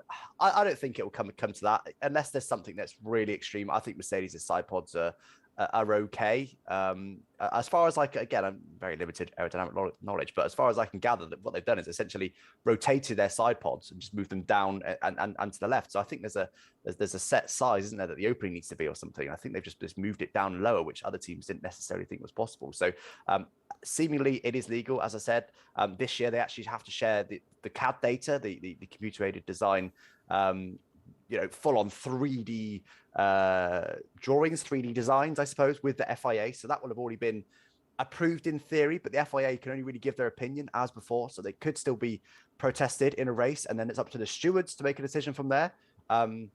Which is always kind of a weird one, in my opinion, because the stewards aren't, surely the FIA themselves, the aerodynamic nerds at FIA, surely they know better than the race stewards will do. So it's kind of a weird one that they just go, I don't know, it seems all right to me, but it's up to the stewards. It's kind of a weird way that they do it. But yeah, I don't think we'll see a bit of a lockup there from Lando. That was a four-wheel lockup he's just had there. My word, you don't see those very often, do you? Once again, struggling to get the car slowed down, as we've seen on a number of occasions. I wonder, have we got any data on the wind? Is it still quite a windy day today? I don't know. It did seem quite blustery the last time we saw the flags out there a little while ago. Yesterday there was a big tailwind into turn one. The big lockups like that, especially on both front tyres, would suggest maybe that the brakes still aren't dialed in for Lando. But look, they just need to they just need to be out there doing laps. Like, even if he doesn't if he's a little bit less aggressive into the braking zones, actually he's come into the pits now. So perhaps that lockup has alarmed the team a little bit. We'll see if he. So he's in the pits now. We can see him in the distance as the other driver comes into the pits. So we've got no one out on track, which is always terrible for everybody. McLaren actually having a little look at the car after that. Take a look at the front tyres as well, because it wasn't a long lockup, but it was quite severe, and he's actually being rolled back into the pits, is Lando. We do see a lot of times where the car will just come in, stop at the pit box, and then drive back off again, but we don't see that with Lando. So Ocon actually is one of those that's just done that, as he's now back out on track. So thank you, Esteban, in that beautiful pink car, giving us at least one car running at the moment. Thank you, everybody who is joining or stayed with us for the last it's not a good sign, Matt. 2 hours. 2 hours. You got 2 hours 47. No, well, actually, no. We're only doing the final hour in the afternoon. Thank God. Otherwise, my voice box would be finished. But yeah. So make sure you guys tune into that as well. At the final hour of afternoon testing, we will be live once again. We will also be live for the next hour and 10 minutes, covering this morning's session. So it's showing that Ocon's the only one out on track, but that is definitely George Russell that I can see, despite the graphic not coming up with his position as white. It's showing grey, which usually means they're in the pits. But George Russell is definitely circulating the track, as we can see. And will he? And let's get an opinion, because actually, probably worth mentioning, your being in the mud was down to 73% by the time I ended that poll. So clearly people I did notice you quietly ended the poll. As I thought it was 3,500 votes. I thought, that's enough votes. And I didn't want to spread too much muddiness about you. So I ended the poll. People were thinking, maybe he's a little bit more clean now. But I was going to, my God. Yes, look, George Russell now, when we saw him going down towards turn one a minute ago, didn't look too bad. Going down towards that final corner, he is like he's on a kid's bouncy castle. That was insane how much he was bouncing at. Is it the same now as he goes down towards turn one? Let's have a look, keep an eye. We don't really see as he passes now the camera angle. Doesn't look so bad going down towards turn one, but towards the final corner, that looked pretty severe. Yeah, the question I was going to ask, Alex Gillen, is will George Russell be able to challenge Lewis Hamilton this year? I think short answer, yes. Long answer, overall, yes. But I think in terms of points in the championship, I don't know if he's got what it takes to bring it to Hamilton yet. I had a good conversation with Tim at Marduk about this in our preseason predictions. And he actually thinks that George Russell will beat Hamilton on points. He thinks Hamilton's a bit washed up now. He thinks Hamilton's a bit past it. He thinks, what a statement. Yeah, and I was like, the whole of Team LH is outside Ben's house right now.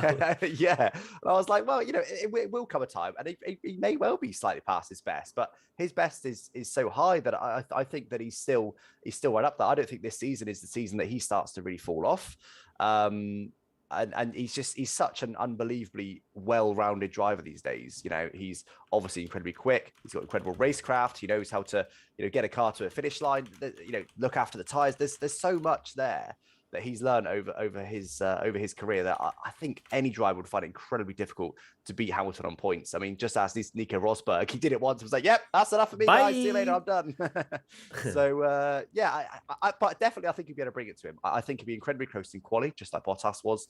Hopefully, he'd be a bit closer on race pace than Bottas was, because Bottas, let's face it, just never really quite had but rarely had the race pace to match Hamilton. So I think Russell will be a lot closer to him and push him a lot harder, and will beat him occasionally. Over the course of a season, though, I'm still giving it to Hamilton, at least for this year. I think next year will be a different story. Once Russell's had a whole year in a top team, a whole year with the pressures of running at the front and all that other stuff. Assuming Mercedes are at the front, of course. I think probably most people are assuming that, but it's not a guarantee, of course, with these new rules. But what do you think, Matt? Do you think George Russell will be able to really bring it to Hamilton this year? Oh God, let me just get on that fence real quick, because I can hear Team LH marching towards my house. No, I think George Russell is an incredible talent. I think I mentioned earlier on in the stream, like, not just the way he drives, but also the way he communicates with his team and communicates with other people. It is so clear that he is incredibly intellectual and knows exactly how to express how he's feeling. Like, he could tell me how he's buttering his toast and I would be gripped, because he would be able to get every intricate detail, like, obviously not with buttering toast, but you know what I mean. It's an example. I think he will genuinely be an incredible package as a driver in the future, and I think he will do maybe similar to what Lewis Hamilton did to Fernando Alonso a little bit, where he will ruffle a few feathers. I think that Lewis, maybe a tiny bit of him thinks, okay, yeah, George Russell could actually be very, very good here, and I think he would be silly to underestimate what George will bring to the team. How much Mercedes will actually get involved is I think it will depend on the first few races of the season. Toto came out and said that there's never been a number one and a number two at Mercedes. I was like, all right, mate, yeah, cool, yeah, everyone believes that, but I generally do think, though, at the same time, that Mercedes very much look at the first few races of the season and then go, right, do we need to put our eggs in a basket? And most of the time, Bottas hasn't really delivered, apart from maybe in the first or second year where he actually did pretty well. But since then, they just knew that Lewis Hamilton was the one they had to back to get the driver's title. Do you really think that? I believe Toto. Obviously, there's a reason they retained Bottas, and that's because he kind of naturally was a number two driver. Don't come at me, Bottas fans, but he just, I don't know, his race pace was far away enough from Lewis that there was never a Rosberg-Hamilton situation where they were all over each other battling for the whole race. They had the battles and he had his days, certainly, but in general, it wasn't that close. He was close enough in quality to almost always be right at the front of the grid with the car that they had. And then from there, his race pace was enough, and the car pace was enough to mostly beat the field and win the Constructors' Championships. I think that's why he's retained. And the reason he was retained is because they didn't need to have a number one and number two driver. They didn't need team orders. They didn't need to put their eggs in a basket, because the performance level and the mentalities of the drivers kind of did the job for him. I think when Toto Wolff says that, what he means is, they've always got identical cars. We never prioritize one car over the other. It's always the lead car that gets the strategy choice, for example.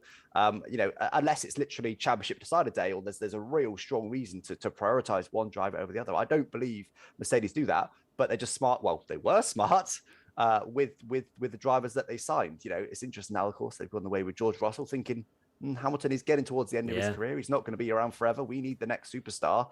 Bottas probably isn't the next superstar, let's be honest. George Russell may well be. So we see this Mercedes come down the straight again. It's, you mentioned porpoising. It's I think a lot of it's just because they're so stiffly sprung this year, aren't they? Just trying to stabilize the floor as much as possible to maximize performance. So sometimes it looks like porpoising, and actually they're just hitting the bumps almost and really rattling over the bumps. Yeah, it's going to be fascinating, the George Russell versus Lewis Hamilton potential rivalry. It could be a very, very interesting partnership. We saw how bad it got between Hamilton and Rosberg. I don't foresee it being as bad with George Russell, but look, we don't know. Like, we saw George have a bit of a I guess it's not unfair to say meltdown after he crashed with Bottas in Imola. There is elements of fire in George Russell. He's not always calm and composed. It's going to be fascinating if George is very much on the pace, which I think he will be. And I agree with you, Alex. The consistency over the season, not sure. We don't know. We literally don't know until we watch the season. But the fact that he rocked up, Bahrain outer, he was too big for his shoes, wasn't it something, or too big not his shoes. Was it his shoes? It was his shoes. I feel like it was his shoes. He was wearing like a size too small shoes or something. He was in a cockpit that wasn't built around him. He didn't know half the buttons. He was asking during like the race, which button should I press under like the safety car and stuff like that. There was so much that he had to learn, and he still was beating Bottas in the race. Yes, I will also admit that Bahrain outer must have been quite an easy track for George to really dial into. But at the same time, the fact that he was able to, should have won that race, speaks volumes. And I've got the image of him sat against that barrier with his head in his hands, burned into my brain. It still gets me. I feel so bad for him. He really did deserve that win, as you said. Unbelievable performance. You mentioned that the Bahrain outer, sure, it's got less corners than some other tracks, but as you said, brand new car to him. And he was always still a Mercedes, young driver in Mercedes young driver program. So I'm sure he had some knowledge. Of course, it's the same engine as the Williams as well. But there's so much new stuff there to get used to with very, very little time as well to do it. As you said, it's not like he can do unlimited testing these days. And he can go, right, well, no worries. Let's do, two full days of testing to get me up to speed and everything. Still asking for the buttons while he was in the race and stuff. So, I don't think that the Bahrain outer takes anything away from that unbelievable drive he had that weekend. And hopefully we can see his first win finally, because he definitely deserves that. Oh, absolutely. It's weird to think that he has a podium under his belt. Like, that's something that I just kind of like, was the Belgian Grand Prix really a podium? Yeah, big asterisks on that podium to me, I'm afraid. And of course it was half points as well. So I reckon, it'll be cool to see him actually have his first proper race podium where he actually finishes the race. Funny enough, Tim McMarlick's in the chat, and he said, thoughts on Haas finishing P4 in the Constructors. So who was that predicted that? Was that you or Ben? It may have been me, yes. Oh, my God. Were you sleep deprived? No, I mean, look, if they don't do well this season, then why are they even here? They didn't update their car for the entirety of the 2021 season. They literally had a dog of a car and thought, nah, this is fine. Let's just go racing anyway, because they're contractually obliged to go racing, of course. I think if they weren't, they genuinely just wouldn't have bothered with last season and just wouldn't have even bothered flying around the world, because let's be honest, what was the point of last season if you're not even trying, basically, with upgrades? So they did that to concentrate on this season. If they're still at the back this season, especially with all that Russian money that they had, which of course has now dried up, but they had it last year, don't forget, in order to develop this year's car. If they're still at the back, then what the hell are they doing? Like, seriously, that's P4. Okay, P4 maybe is a little bit lofty. I had to come up with some sort of order. It's out there now. It is what it is. I feel like your prediction. It's not. It seems less like a prediction and more like they have to finish P4, otherwise. As you say, what are they doing? The fact that they literally they may as well have just. I'm pretty sure it was actually a Formula 2 car they were racing with for most of last year. Like, it was embarrassing. I remember being at the British Grand Prix and seeing all the cars go past when we were sat in the grandstands, and then Haas about half a minute later, and you just see them, and it's just like, what that must be like as a racing driver as well. Like Mick Schumacher, such incredible family history, and wanting to be there, and just driving around in that car must have been quite demoralizing. And I think I said this, I think it was yesterday, obviously that Mazepin not driving and Magnussen being in that team, I think will be a huge benefit for the team, because firstly, Mazepin was not good enough by any stretch of the imagination last year, but secondly, having that experience from Kevin Magnussen, 6 years in Formula 1, I think it is, it's gonna be crucial in terms of the car development. You know, that Haas car at points was a midfield car with Magnussen and Grosjean at the wheel.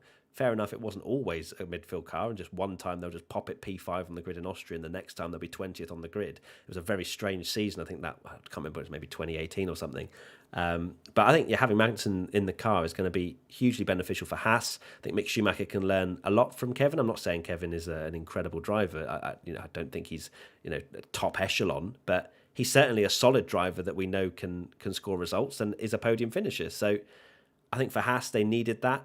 I think Kevin will have a bit of teething issues with the fact that last week he didn't think he was going to be in Formula One. So from a physical aspect, he's probably got a lot of work to do. I don't think anyone trains their neck for fun thinking that Formula One's going to happen next week. So I'm sure there's going to be a bit of training that he needs to do over the coming weeks. But I only see it as a benefit. Fourth in the Constructors? Absolutely not. But I still very much predicted them 10th in our predictions for this year. But maybe they can score a point. Let's see. I mean, I've obviously benefited. I predicted that before Magnussen was signed and before. Wow. Okay, so now first. Magnussen was dropped. So yeah, exactly. Yeah, easy P1 now. Yeah, as you said. I mean, Magnussen will certainly help them. You said he's got experience in that team. Don't forget, very recent experience. I'm sure you've seen the video on social media of him going around and sort of high-fiving everybody and giving everyone fist bumps and stuff because he knows everybody there. So it's not like he needs to bed into the team and learn to work with new engineers or anything like that. He's going to go straight back in as if he never left, effectively. I think he was also signed to race. I want to say it was something like the 12 Hours of Sebring, or it was something along those lines. He was on to race in America very soon. So it's not like he's been chilling. He actually apparently was on holiday the day he got the call with yes, let's do it, and had to fly back from holiday. But it's not like he was completely chilling at home, getting fat or whatever else. So, as you say, F1 car is a bit of a different level. I'm sure they need some neck training and whatnot, but I think he'll be ready to go. I'm not too worried about his fitness. And yeah, I mean, all I could say is we'll see on Haas. I don't know. P4 probably is a bit lofty. But as I said, if they haven't got a decent car this season, then they need to give themselves a serious talking to, because giving up on last season to concentrate on this season to still be at the back. What are you doing here? Absolutely. So Alex, I know you're a bit late, but I will relinquish you now. So thank you so much for coming and joining. And Oliver's just asked, who is this Alex dude? Well, Oliver, he's on Facebook Gaming, Alex Gillen. You can go and watch him on there. He streams pretty much every day, don't you, Alex? Both morning and afternoon. He does GT7, does Snow Runner, does all sorts of crazy games. Anything involving cars or racing. Farming simulator. Yeah, exactly, yeah. So I will put a link in the description to his Facebook gaming channel if you want to go and follow that. Alex, any final thoughts before I let you go? Nothing too much, really. Just thank you for having me. As I say, I've got to head off now. Got to go and do my own thing. But it was fun to have a chat with you. Apologies, I was a little bit late. I mean, to be fair, I think you would have been even more annoyed if I joined with an upside down camera. So I think that'd been brilliant. To be fair, that would have been like Ben joining from Australia. There's a link in the comments, guys, if you want to go check what Alex does over on Facebook Gaming. All of the links, spammed it hard. Cool. Thank you very much, Alex, mate, and I'll speak to you soon. Cheers. Bye. Cheers. Okay. Thank you to Alex for spending some time with us. Some good thoughts, I think. I think Alex was a brilliant bit of fun. So I hope you guys enjoyed Alex being there. I'm now going to sort out getting Mr. Nick Hamilton in the call. So give me one moment. I need to send him a link. And then Nick Hamilton will be joining us until the end of this morning's session. So let me stick that up. I've sent him a link.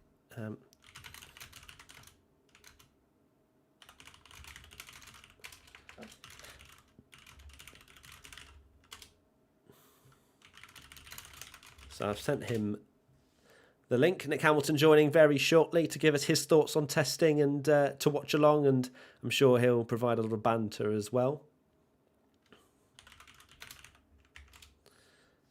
So I'm just going to sort that out. So 54 minutes to go in testing. We've got Ocon, Leclerc, Vettel, Tsunoda and Russell out on track at the moment. And here he is. Okay, is the chat ready for Mr. Nick Hamilton? I don't think we are ready for Nick Hamilton, but here we go. Hello? Here he is. He can't hear me yet. Maybe he can hear me. Hey, can you hear me? Hello? Hello, Nick. How are you doing? You're still Alex Gillen. I need to change that. One moment. Here we go. Here's a new picture. Boom. Nick Hamilton. How you doing, mate? You well? Too bad, buddy. Yourself? Oh, I'm very good. Very good. Thank you for joining No worries. our little F1 testing watch along. Is this early for you? What time do you usually get up? No, mate.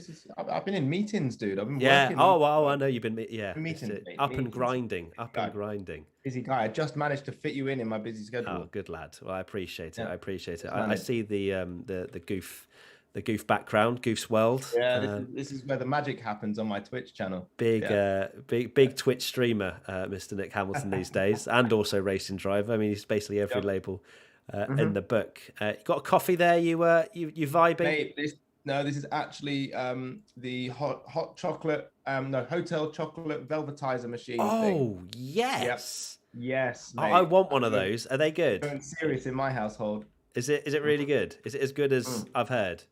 Mate, so I started out with an everything box, is what you get, and then you get loads of different flavors, and then you just pick and choose what you like. And I ended up getting chocolate orange, vanilla, and classic. Oh, incredible! But mate, the quality is great. It's very creamy. We'll continue the hot chocolate conversation. Vettel has stopped on track just in the middle of the racing line. Sebastian Vettel has unfortunately stopped. Have you got testing whacked up, Nick? I actually don't have it whacked up at all. Give me a minute. That's all right. You sort yourself out. I'll be right there. Let the chat know. You've got to give me a little bit of breathing space because I'm still on 4G Wi-Fi. Oh yeah, you sort. Yeah, I know 4G, unbelievable. That's great. Yeah. That's some serious commitment from you, Nick. Thank you. I know, still 4G, so I might be a bit grainy. No, you look beautiful. To be honest with you, a completely 4K quality. Yeah, I see. Testing, do you know what I mean? It might be a bit difficult. Give it a go. Honestly, I'll do my best. Give me a minute. Yeah, cool, man. Thank you. So Sebastian Vettel is just stopped on track at the moment, still in the car. I imagine there's going to be a red flag flown at some point, but we're just seeing if Vettel can restart the car. Seems like it's just the electronics have switched off. The Aston Martin mechanics looking a little bit puzzled as to why that's happened. 51 minutes to go, and are we going to see another red flag? It's the clock is still ticking. Red flag has not been flown yet, and the Aston Martin mechanics looking a little bit worried as to what's gone on there, because you don't tend to see a car just stop on the racing line, because that's not. Usually you get some kind of warning. Vettel's asking for some kind of push, I think, which is he asking for a push, or I don't know. We've seen a replay now. So where is he? Is he turned 3? He's turned 4, I think. Oh, now so he's gone off. Okay, so he's clearly seen a problem and gone to the Bahrain outer circuit. So that's where he's actually sat. He's not on the racing line. He's on a different racetrack. So Seb, thankfully, out of the way. That's why there's no red flag flown, because he is completely off the track. So yeah, Nick, have you managed to catch much testing? Yesterday, I believe it or not, Matt, I struggled with my F1 TV subscription. Oh, yesterday. Did you? Could you not get it loaded? Yeah, I couldn't get it fully loaded, so it was a bit of a nightmare. I was able to watch the morning session. Yeah. So watch the morning session. Couldn't watch the afternoon session. So yeah, I've watched a bit, and I've actually spoken to Lewis since yesterday morning session as well. So, I've got eyes and ears everywhere, mate. Got eyes and ears everywhere. All the secrets. What have you made of testing so far? Are you quite excited to watch the new season? I know, obviously, on the Goof's World Twitch channel, you do a lot of watch-alongs for the races, don't you? You like to react live to what's going on. But are you genuinely excited for the new season? Yeah, I mean, the whole point of Goof's World is so that people can almost watch the race with me, be in my world, see how I react to things. And obviously, at the end of the last season, I was reacting very naturally to what was happening in front of me. So, that's one way to put it. Yeah, naturally. So, in answer to your question, yeah, I mean, I'm always excited on what's new. And I think it's great that, give me a minute, I'm just putting it all on. Hang on. Yes, awesome. So no, I'm I'm really excited for a new season. I think there's so many people that have put a lot of man hours and time into the cars, and the team's working so well. And obviously, I've been flying the flag for Mercedes, and I was with Mercedes, before their launch day. And I went into the Mercedes factory, and I couldn't believe the amount of people that are there working day in, day out. People coming in for the night shifts as well. That factory never sleeps. All to make one car or two cars for two people. Yeah. It's incredible. So so no, I'm excited to see what happens. Yeah, And the obviously Ferrari commitments, look like the strongest car at the moment, I would say. Would you? Okay, so look, that's good, because that was going to be one of my questions, because I am the conductor of the Ferrari hype train. I've sold all the tickets. The train has and truly left. Yeah, has left the station. So you are very much on board as well, Nick. You think that Ferrari have pulled out something? Yeah, it looks like I think this generation of car looks quite difficult to drive for everyone.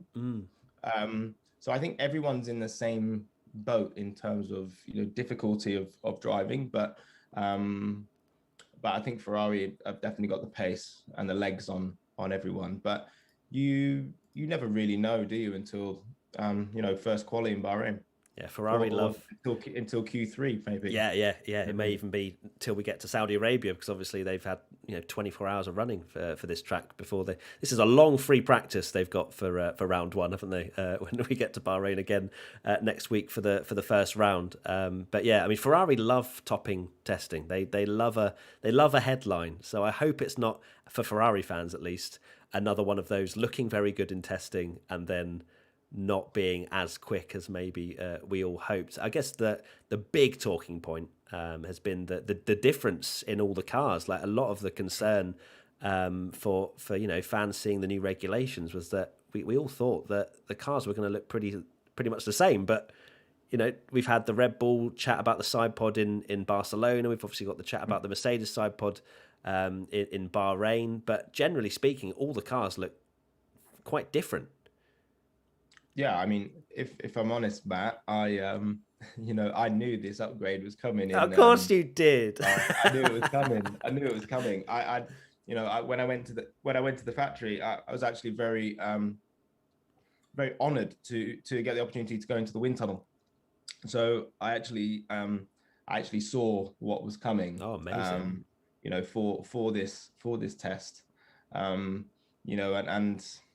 I asked Lewis, does that happen all the time? Does that happen where you launch a car and then people take pictures of the launch car itself, and then you just bring an upgrade straight away. And he said, yeah, for sure. You want to try and keep ahead of the game. And so I wasn't surprised when I saw it on the car when it rolled out yesterday. But has it made any difference in terms of lap time? We're sort of yet to see it, because I don't think Lewis got time to put the softs on. But yeah, we'll see. I mean, I think it's great. That they're constantly trying to evolve everything, and that's the beauty of our sport, is the fact that people are constantly working all these different man hours. And when I was standing in the wind tunnel, I was speaking to the engineers there, and they were saying that they can only run the wind tunnel for a certain period of time. Every time they run the wind tunnel, it takes pictures of when it was turned on, and it gets sent to the FIA. And this model that they run in the wind tunnel, it's a, I don't know what scale it is, but it's obviously smaller than the full car. And they have loads of different winglets and little bits and bobs that they make, and then they make the full size of it. It's incredible. Yeah, I was going to say that because I think a lot of people, if you think of the wind tunnel, are they running the car in the wind tunnel? A lot of people think it's the actual car, but it's not, is it? Oh, It's yeah. a scale model, No. which I find fascinating. Yeah. But that's interesting as well, because that was a question that I had was around, and people were saying as well in the chat, they were asking, how did the FIA actually regulate when the wind tunnel's used? Because, you might just go down at midnight and stick it on and no one will know. But you said about Yeah. pictures being taken and there's a lot of data that's sent. Yeah, so from what I got told, that they as soon as it's turned on, a picture of the wind tunnel being turned on or being used is sent to the FIA, and they regulate it that way. And then it's almost like the drug tests that drivers get. The FIA just turn up at your door, and can drug test you at any moment. It's the same thing with the wind tunnel. The FIA will just turn up and see what you're doing there. That's that's really cool. That's so which is good to hear. It's good to hear that, because it shows that the FIA are on top of it, and there isn't teams getting more wind tunnel time than others. And also I realized that not every team can afford their own wind tunnel. They have to use other people's wind tunnels. I think Haas use Ferrari's wind tunnel. Haas sometimes use Ferrari's simulator. And so the resources that Mercedes have, top teams have, including Red Bull, I'm sure. They've got some fantastic equipment, and a lot of people. There's like 2,500 people at Mercedes. It's a big operation, isn't it? It really is. There's no surprise that they're so successful and have won 8 championships in a row.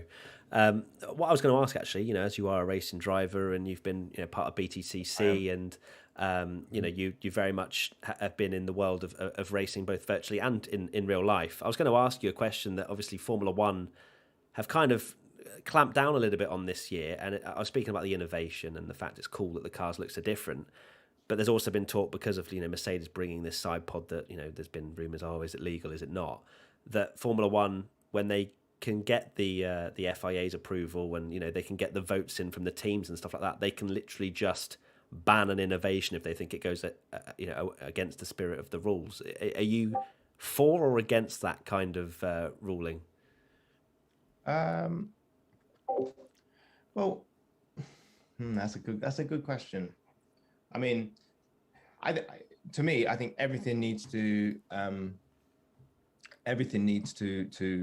be within the rules. I think every team, has a certain, that they have lines that they have to stick to, and no one can step out of it. So, if it gets to a point, where someone brings an upgrade and, it turns out that it's illegal, then I think for sure that they should be questioned on that, and it shouldn't be run. But I think definitely something that shouldn't happen is anyone moving the goalposts. So if Mercedes or Red Bull or any team for that matter finds almost like a loophole in the rules where they can actually run an upgrade that people may seem illegal but actually it's not, then that's great. It's good that they know the rules like the back of their hand, and they found something that someone else hasn't. But then if the FIA decide to change that rule, because loads of teams are kicking up a fuss because all of a sudden Mercedes or whoever it is has found out half a second or so, then that's something that shouldn't be, which I wouldn't agree with, I would say. So right now we're seeing Seb Vettel still looking at something in the car that he's not happy about. He stopped about 5 minutes ago, I think, and he's still fiddling around with that Aston Martin. The car still has not been salvaged. This is quite a funny camera angle, actually, of Seb with his hair flying about, trying to sort something or check something out. The car is definitely off, so I wonder what he's poking around with. There's the Mercedes of George Russell, currently 9th, and as we mentioned earlier, as what you said, Nick, Mercedes never really going for any sort of glory runs or anything of real pace, because at the end of the day, the teams don't need to run at full speed to get an idea of how the car works, right? They've got the data there. They can do as many predictions as they want. That it's all about the mileage. It's all about getting that data. But a question actually that came up around testing and the fact that the teams aren't always out with the cars. There's a lot of lulls. There's a lot of times where they're just working on the car and whatnot.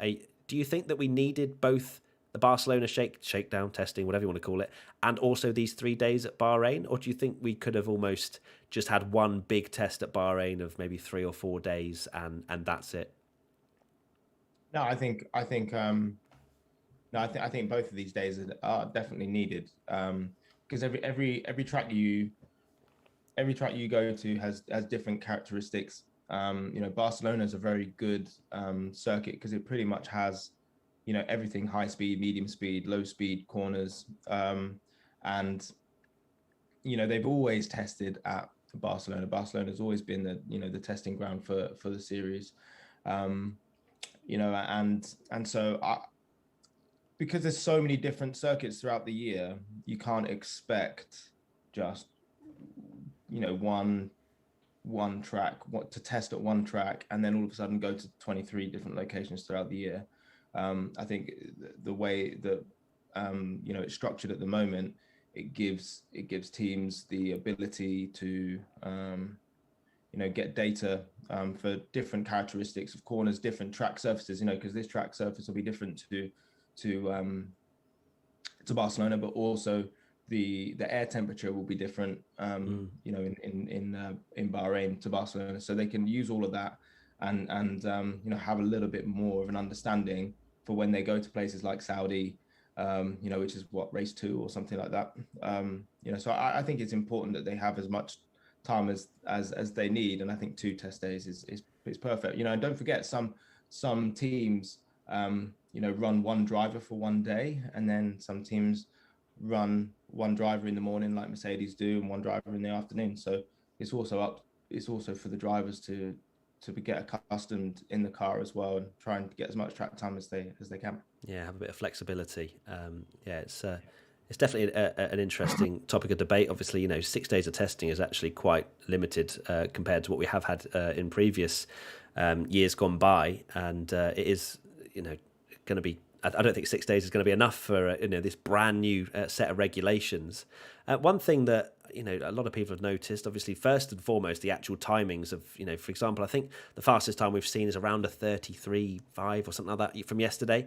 Max Verstappen did a 30.6 on the first day of testing in 2021.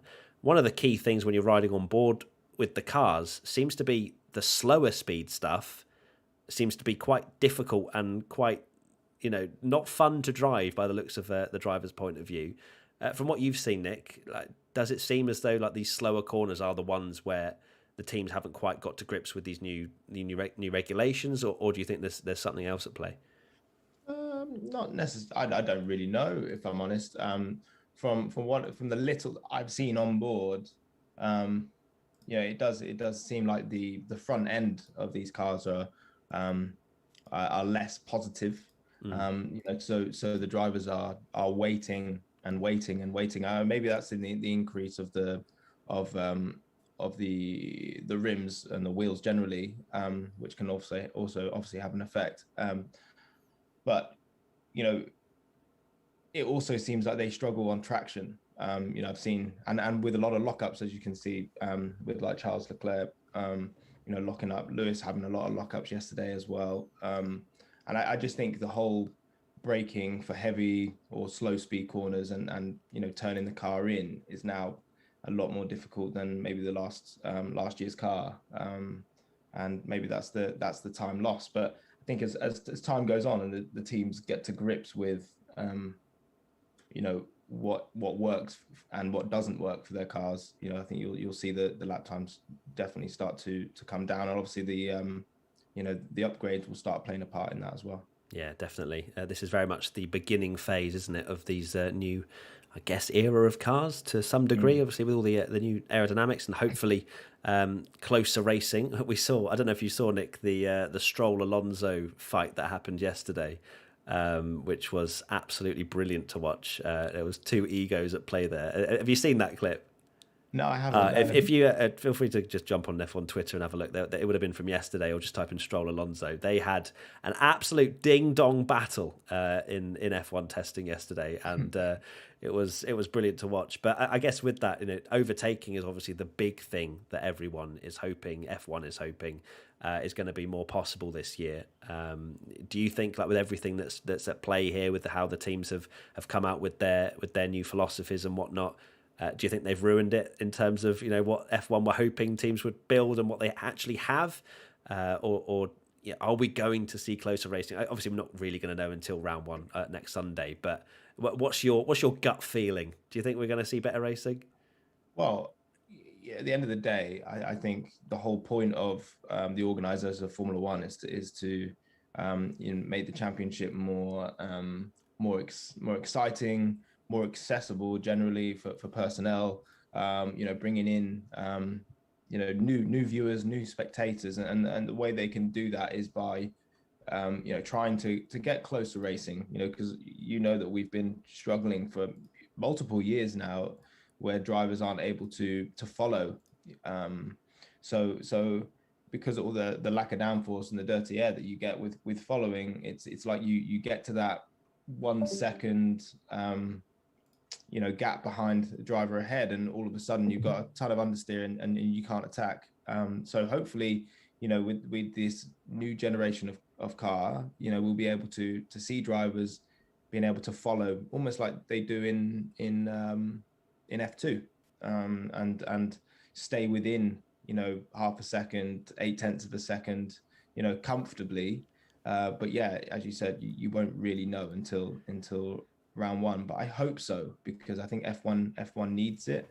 And as much as last year was a real kick in the teeth for the Hamilton family with the last race, we need excitement. We need excitement. We need people to enjoy the sport, feel like they can that there's room for them. You know what I mean? They're always going to be welcome if they want to be a mechanic or an engineer or a driver.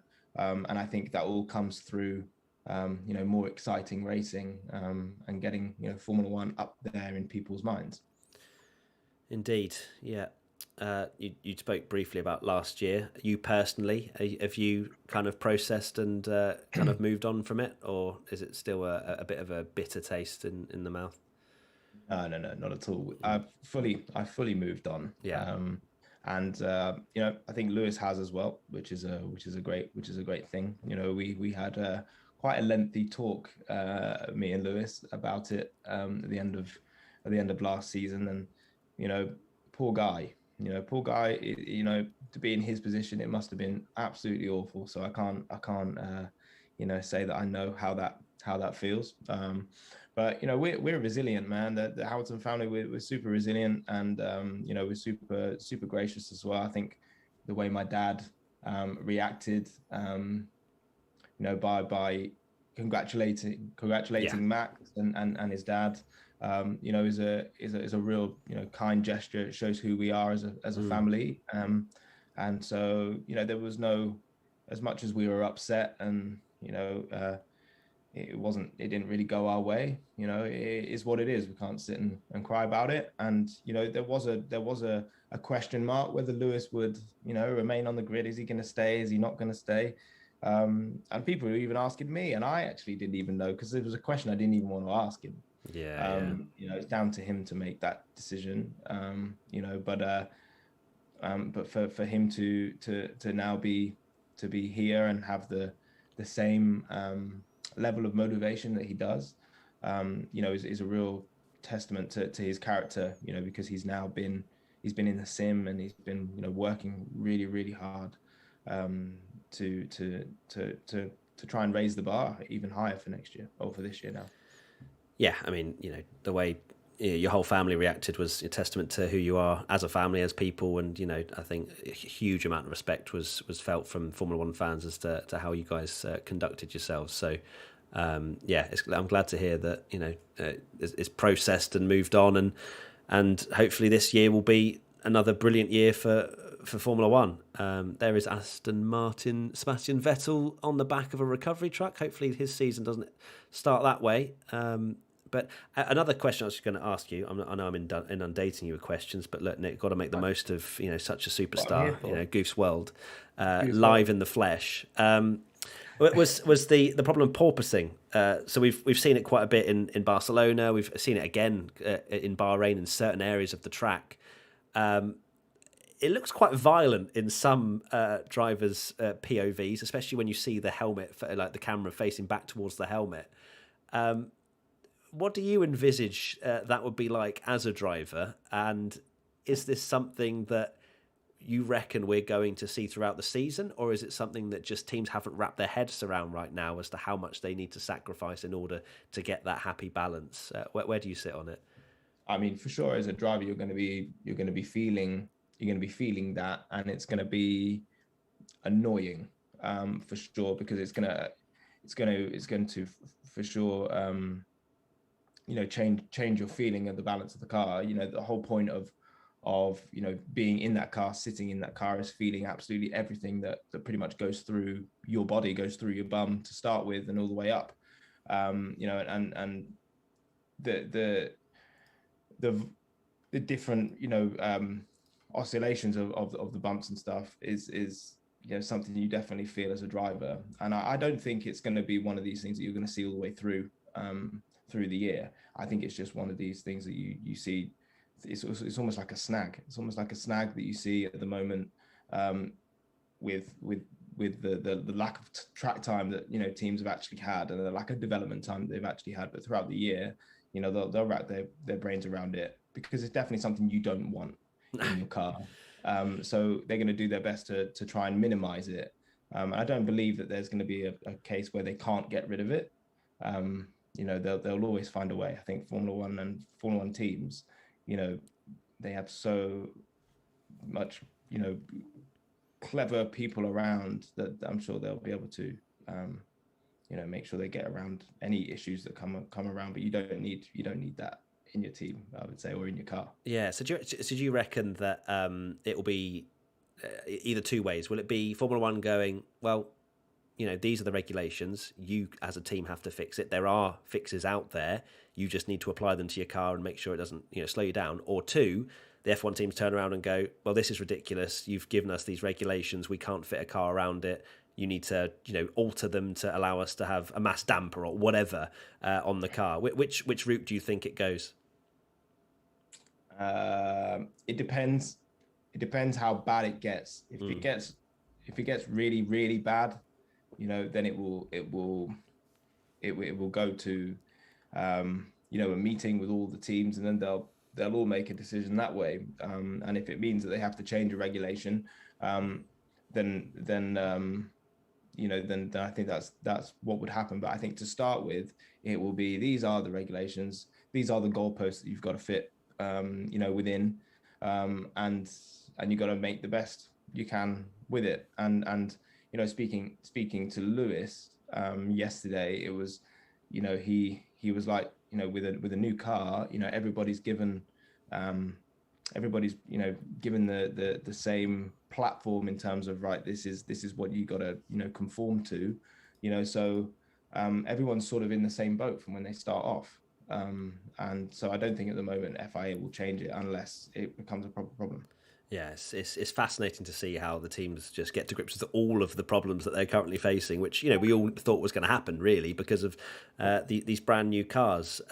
It's fun. I think it's fun to see the drivers not happy with the car, right? Like, it actually provides that little bit of unpredictability of, if there's going to be lockups at turn 10, or they don't really know how to get their head around porpoising. Like that, having that going into round one next week, surely as a just an F1 fan is going to be awesome to watch. Teams finding their feet during the season.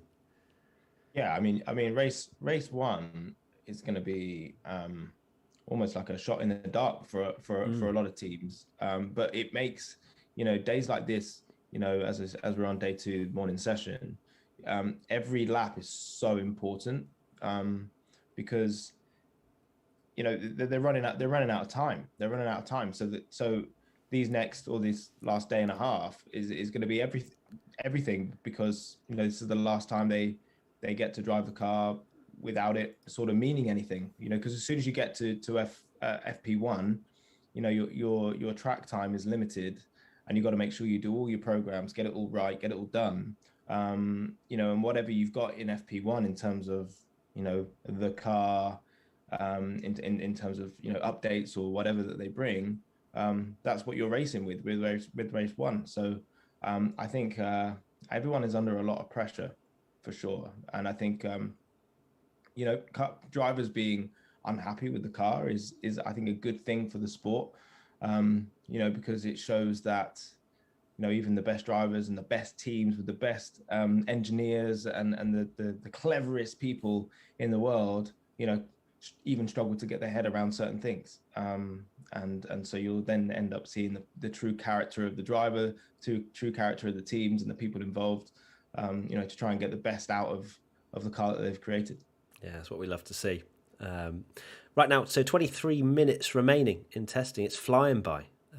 Ocon, Verstappen, Vettel, Tsunoda and Russell are the cars out on track. Of course, no Nicholas Latifi after his quite savage rear brake fire, which will, I imagine, take a long time to fix for that Williams team. Mick Schumacher is not out there either. He's 3.5 seconds back. Bottas 2 and Norris as well, not out there. McLaren seem to be struggling a little bit with getting their head around potentially a brake problem for Lando Norris. Hasn't done that many laps. Of course, Danny Rick was supposed to be in yesterday, unwell. Was supposed to be in today, still unwell. Maybe he'll jump in this afternoon. They're monitoring his progress as far as we're aware. But yeah, Lando only managed around 40 odd laps, I think, yesterday, and has done 25 so far today. So not the ideal start by any means for McLaren after looking reasonably strong in Barcelona. Where do you see, Nick, sort of McLaren fitting into this this championship fight? Are they going to be in it, or do you feel, it's one of those where it will be kind of clutching on to the tails like they were a little bit by the end of last year? If I'm being totally honest, I would see them as being there or thereabouts. I don't think they're necessarily going to challenge the likes of Ferrari, Red Bull, Mercedes for outright raw pace. But we've seen what Danny Rick and Lando can do. When they're on their day. When the car's good, they're in the top four. They're in the top four, and if something happens, to one of the top teams, they're in the top three, or they could turn out and win, just like you saw in what was it? Monza. Yeah. Monza, just like you saw it in Monza. So I think the car's going to be good. I wouldn't worry about the issues that they're having. I think McLaren, they've been in it for so long, and obviously I've known McLaren for a long time, since that's the first team that Lewis went to, and I know that they've got so many amazing people there as well, and obviously they had a couple of off years, but no, they're now coming back with a lot of strength, and I think where you see Norris, like in P5 for example, even though it's testing, you're going to be seeing P4, P5, I think, a lot of the time for the team. Yes, it's lovely. I'm like, Nick, predict this. Nick, predict that. But if we predict everything, one thing we'll get right. Speaking of predictions, actually, so we obviously said about Ferrari. You think that maybe Ferrari have sorted it out, and I'm very much happy to jump on that hype train. Apart from that, do you see any other team making any sort of big move? Because obviously, if we look at last year to this year, is there any other team that you think, yeah, you know what, this could be their year? They're going to take a big step forward, or do you feel it's reasonably sort of status quo as to what we saw last year? I would like to say Williams. Yeah. I got a feeling Williams, from honestly, I haven't watched. First of all, right, I didn't even know I could watch F1 testing. until yesterday. So I haven't seen any on-track action apart from yesterday morning. So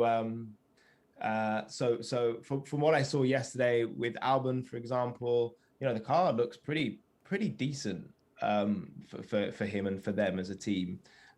So I would say I would like to see, and I'm predicting that Williams will make the biggest jump, the biggest improvement. Whether they'll be ahead of Alpha and Haas and work towards Alpine and Aston Martin. I think it would be good for them, and I think they potentially have the drivers and also the car to go with it. Yeah, it'd be nice to see Williams take a step forward, especially with Jos Capito at the helm. He's not afraid to say what he thinks and make changes if necessary. I think enough asking you about F1. I think people need to know more about Goof's World. To be honest with you, Yeah. The branding is in the background. I think It is. people need to know what sort of things you're going to be streaming, and because Nick Hamilton, he's on Twitch. You can watch his race watch-alongs. You can watch him hopefully when his internet poll goes up in the next few days. Actually, full capabilities of the internet. How often do you reckon you're going to be streaming, Nick? Tell people a bit about Goof's World. So, Matt, thank you very much for giving me this opportunity. No worries. So Goof's World, I didn't know anything about Twitch. Didn't even know what Twitch was. I started Twitch because I started playing Call of Duty and found out about Twitch, and I started streaming out of absolutely nowhere. Ended up, people were watching me. I built this little community, and I play games all the time. So I thought, why not, stream it? And I really enjoy it. And then I moved house, and there wasn't a telegraph pole outside my house, so I haven't had internet for the last 3 months. And obviously got massively into streaming, and Goof is my nickname, so the whole point of Goof's World is that people get to hang with me and be in my world for a couple of hours. And so through the end of the last season for F1, I started doing watch-alongs, just people seeing my reactions, that sort of stuff, and then just started getting into playing F1 2021 and a bit of Call of Duty, and now I sort of realized that I was creating a real nice, cool community of people who found what I was talking about helpful, because I also talk about mental health and inspiring people moving forward. It's not always about gaming, and so I'm going to flex a bit of muscle here. I became a Twitch partner on 4G mobile Wi-Fi. Imagine what you can do in real internet. Oh my You days. know what I mean? God, Exactly. conquer the world. Yep, totally. So I'm ready to take over. So my Telegraph poll went up yesterday, actually. So I'm so excited. And then hopefully I just need to get Sky basically to send me a router. And then I should be in a position where I'll be able to, stream the first race for F1. Nice. And then it's just all about having fun, hanging out, playing loads of different games. So yeah. Yeah, I can back you up on that. Yeah, if anybody does want to just have a chill, but then also quite full of banter stream, then Goof's World is definitely the place to go. I try not whenever I go in the chat. Nick usually roasts me, so but that's what I know what I'm going to get when I go into the chat. So it's good old roast. It's good fun. So we've got 15 minutes left of testing. We've got Ocon, Leclerc, Norris, and Tsunoda out there at the moment. We haven't seen really any other purple sectors or anything of note really since Ocon went out quite a while ago now, probably a few hours ago, and set that 34.2 on the C4 tyres. Leclerc 9 hundredths back, and he was on the C3. Apart from that, we're 1.5 plus seconds back for the rest of the field. I'm just gonna have a look and see at the Race Live Media Hub to see if there's anything to note. So in terms of lap totals, probably worth mentioning. So George Russell's completed the most out of anybody, 61 laps. Then it's Ocon with 50, Leclerc 47, Vettel 43, Verstappen 41, and 38 for Tsunoda, 25 for Norris, 23 for Bottas, 23 for Schumacher, and 12 for Latifi. And, Sebastian Vettel fans, we're very happy. He's back out on track already in the Aston Martin. So a little reboot, and off he goes. Oh, we've got a red flag. What's the red flag for? There's a red flag out there at the moment. Don't know why, but the session has been stopped. The track map shows everybody moving, so I am unsure. Maybe there's a bit of debris somewhere. No idea. I haven't got commentary on, so I can't tell you.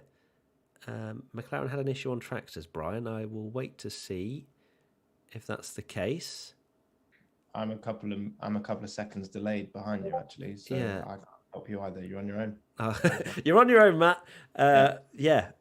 Still no clarification. Nothing on the cameras. So that is a red flag. So the second I was getting Vettel fans to celebrate, we're into, what is this, the third red flag maybe of the session? But we've had the fire. Or maybe the second, because Vettel stopping didn't cause a red flag. Yeah, Norris is still showing out on track, but we haven't seen any camera angles. So I wonder what's going on. Anyway, we have only, how long left? 13 minutes to go. When will you be streaming, Nick? What have you got a schedule yet, or is it kind of just as and when? If you go on my Goose World channel, you'll see that I realized, streamers have a proper schedule, so I called it a loose schedule. So that sort of means that I'm probably not going to stick to it, but I'm spamming the link in the chat right now. If I do, expect me at this time, and so my loose schedule is 5 p.m. UK time, and pretty much I wanted to do it full time eventually, so Monday, Wednesday, Thursday, Friday. But I haven't been able to stick to it just because I'm in preparation for BTCC this year. So I've been in meetings and sending emails and all this sort of stuff. So I can't always commit. But my plan is, once the season starts, everything's all good, and I don't have to do so much work. I'm going to try and stick to that, and I'll have my internet up fully, running by then. And you'll almost get fed up with me because I'll always. So I've spammed a link in the chat for those, because you can go and follow him during this red flag period. So yeah, go and do that. Actually, I was going to ask. There's a poll that we've been running for just under an hour. Obviously, there's going to be some Hamilton family bias here, but I guess just in terms of George Russell, new to the team, obviously. What do you think? What do you think his performance is going to be like this year? I'm not going to say do you rate him, but I mean, where do you think he'll kind of stack up in the grand scheme of things? I think he's going to be a very good addition to the team. George is a very talented driver. He's clearly got a lot of raw pace. He's tested and driven for Mercedes, for multiple years now in the junior tests, or just general pre-season testing, or pre-season or post-season testing. So he's got a lot of experience with the team, and obviously we've seen what he can do in Williams. So I think he's a great addition. I know George well, so I was going to say, yeah. Do you chat to him much? Is the one thing I've taken from meeting George is that he is probably one of the most concise, and he can explain anything to you, can't he? He's one of the most, I don't know what even the word is, he's just so well rounded in the way he explains stuff. And I guess that's really important when you're working for a team and you need to describe what the car needs. Yeah, I mean, there's so many different strings to a racing driver's bow. You have to have so many. You have to have so much understanding. You have to be great in terms of your feedback with the car, understanding of the car, but also you have to be good with media and knowing what to say, what not to say, how to carry and handle yourself, being good with meetings, and then at the end of the day, being fit and being a fast driver. But it's not all about being absolutely rapid. It's about being an all-rounded or well-rounded driver. And I think George has the makings of all of that, which is what Mercedes have seen for so long. And the hardest thing is being the brother of a driver. At the end of the day, George is out to beat my brother, right? Yeah. So I as much as I have to be understanding of George and appreciative of him, he's out to beat my brother and make my brother's day worse. So all I can say is be appreciative of him as a driver.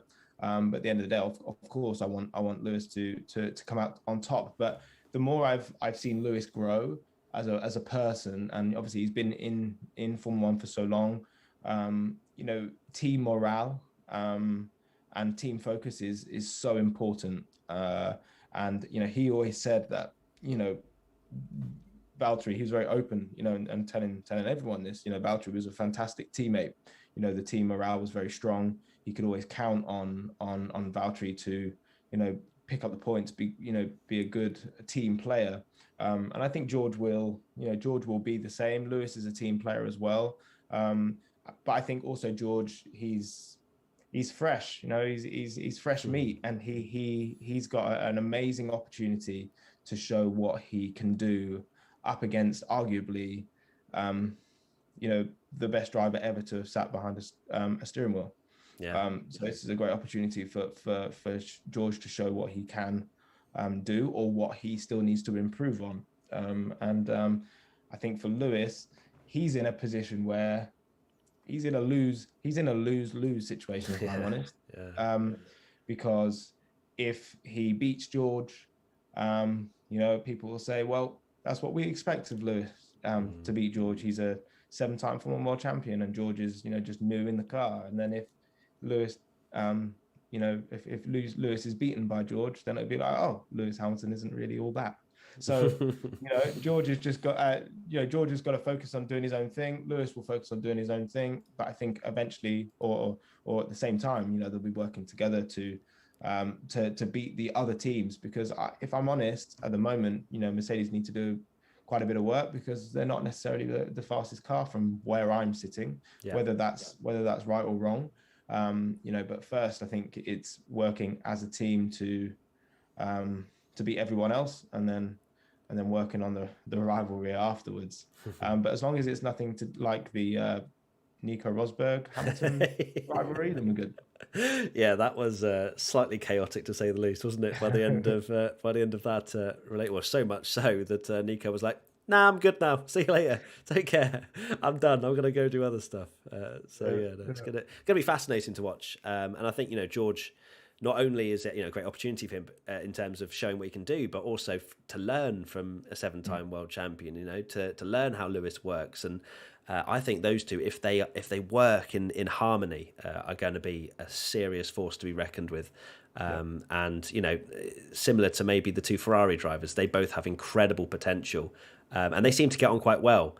I do predict though that Leclerc and Sainz, if they get a race-winning car and they're both similar-ish pace, we could see quite an interesting rivalry turn up between those two, because I think they both believe now, especially with Sainz after last year, that they should be the person to win the championship for Ferrari. And, it'd be silly not to think that if you're Carlos Sainz. You come into Ferrari, everyone thinks, oh, you're just going to slot in at that number 2 sort of role. But, Carlos has the opportunity no matter what. Ferrari aren't going to hinder him for any reason, because they want to finish as high up as possible. So Carlos last year did himself a massive world of good, didn't he? To have that pretty epic season in a completely new team.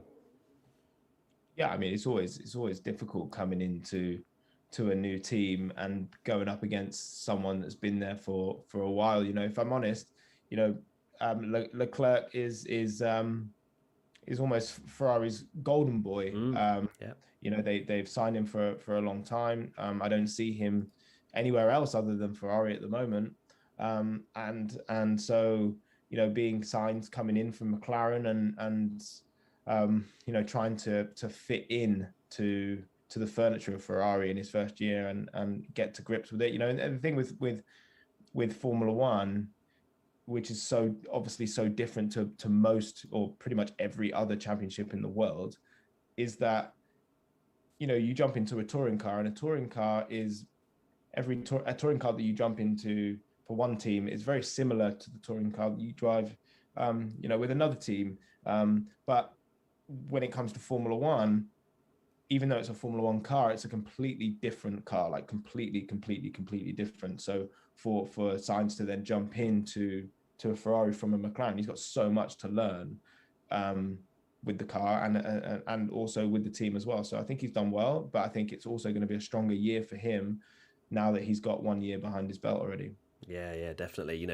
Especially learning an outfit like Ferrari as well. That the culture there must be so different to moving from McLaren, for example. Just purely from going from a British to an Italian team. There's a lot to learn, and the different ways of working. So, we've got some standing starts actually with 4 minutes remaining. That's I think the only thing they've allowed to do for these last few minutes because of the red flag. So we're going to see a few drivers going off the line. Of course, Lewis has a very unique way of starting a car, doesn't he? With his hand over the wheel. Obviously, all drivers have their own setup procedure and whatnot, but Lewis's I find absolutely fascinating, especially when you see that camera facing towards his helmet. The way his hand's just over the top of the steering wheel. It's unique. He actually. So I'm going to first of all, before I answer that or talk about that, I want to say I'm really excited to see what Bottas does in the Alpha. I think it's really a great step for him to be able to lead a team after all of the experience now he's had with Mercedes. So I'm really excited to see what he does. But when I went to Mercedes, literally the day before their launch, I had the best day ever. I went and saw the simulator. Was that the picture? Was that the picture that came out with you sitting in the car? Yeah, that was the next day. That was when I went to Silverstone. Amazing. That was the next day when I went to Silverstone. But Lewis was showing me the sim. He showed me the steering wheel and everything, and he was showing me how he starts and why. We got we've got an Alfa Romeo stopped. So that's another red flag, even though they were just doing starts. Red flag for the Alpha. Is that Bottas? So you've just gone, looking forward to Bottas, and then he's conked out. So I'm going to say that was the instant Nick jinx. Sorry, Nick, you were saying anyway. No, so Lewis was showing me, how he starts and yeah, exactly, putting that hand on top of the steering wheel, and that's literally just to keep his hand out of the way for touching any buttons that he doesn't need to touch. Because you've seen that in where was it? Baku. Yeah. Where he touched that brake magic button. And if in my eyes that ruined a race win. So he's found a way where he knows that he can't almost make a mistake like that anymore, and it's very unique. But yeah, so crazy the amount of buttons and switches that they have to change and switch whilst doing 150 mile an hour or nearly 200 mile an hour is ridiculous. It's insanity, isn't it? Yeah, because it is funny. Like F1 fans from a sort of surface level point of view go, well, they're just driving the car, they're shifting up and down, they're pressing the brake, they're pressing it. And when I jumped in the car, I couldn't believe he allowed me to get in the car. I couldn't believe it. I sat in it and I was like, he's actually like an astronaut. Like they're actually like spacemen driving these cars. Like the amount of stuff that goes on in the car for the driver. You literally have to. It's almost literally driving, being an astronaut. Couldn't believe it. But I felt the pedals, the accelerator, the brake, and I sat in there in Lewis's seat, and I was thinking, you know what? I could actually drive this. Turn this on. Turn it on. Turn it on. I'll give it a spin. But it's what an amazing piece of equipment, and it's so handcrafted and hand built, and it's just honestly, I had the coolest day. And I said to Lewis, I said, dude, you've been in Formula One for God knows how long, 15 years now or so, and we've been with Mercedes for nearly 10 years, and I haven't even had a single factory tour. And he was like, geez, that's really bad of me. So I got a factory tour, and then I got to go to the track the next day and sit in the car. It was just the best 2 days of my life so far. That's mega. That is so mega. That's an awesome story to hear. Thank you for sharing that, Nick. That's brilliant. I think, to be fair as well, it's probably a nice way to round off, because the morning session has ended. and it ended under a red flag period because of Bottas stopping, which I think Bottas can thank Nick directly for that one. But yeah, Nick, thank you so much for spending some time and joining us. It's been an absolute pleasure to have you on. You're not only a brilliant guy, but also incredibly inspirational, and I think a lot of people resonate with your story and everything else. So make sure you go and follow Goof's World. I'm going to put the link in the chat one more time. As we sign out, leave a like as well if you've enjoyed, and subscribe if you are new. Nick, thank you so much for your time, and I'll see you, I guess, at an esports event soon. Yeah, hopefully, mate. It'll be the quali show, me and you again this year, hey? The dream team. Dream and also we need to play some COD and F1 and stuff like that when you get without your a doubt, mate. I'm set trying to get faster at F1 and get closer to the esports drivers is my plan. Oh, nice. Love that. We'll see that journey. We'll go and follow Goof's World and you'll be able to watch that journey of Nick. So cheers, mate, and I'll speak to you soon. Take care. Bye. Bye. So there goes Nick. Awesome to have him for that. I hope that was quite insightful, actually. You know, he was giving us little snippets of information. It's always nice to hear from Nick. You know, as I say, he's a great guy, and hopefully you really enjoyed that, because I certainly did. So please do leave a like if you did enjoy this morning's session live stream. I'll be back for the final hour, which I will schedule, so you'll be able to see it on our WCF1 YouTube channel. Make sure you go and, as I say, go and follow Goof's World on Twitch before you leave. And I'll see you. Please come back. Final hour this afternoon, 3 till 4 UK time. And I'll see you then. All right. Take care, everybody.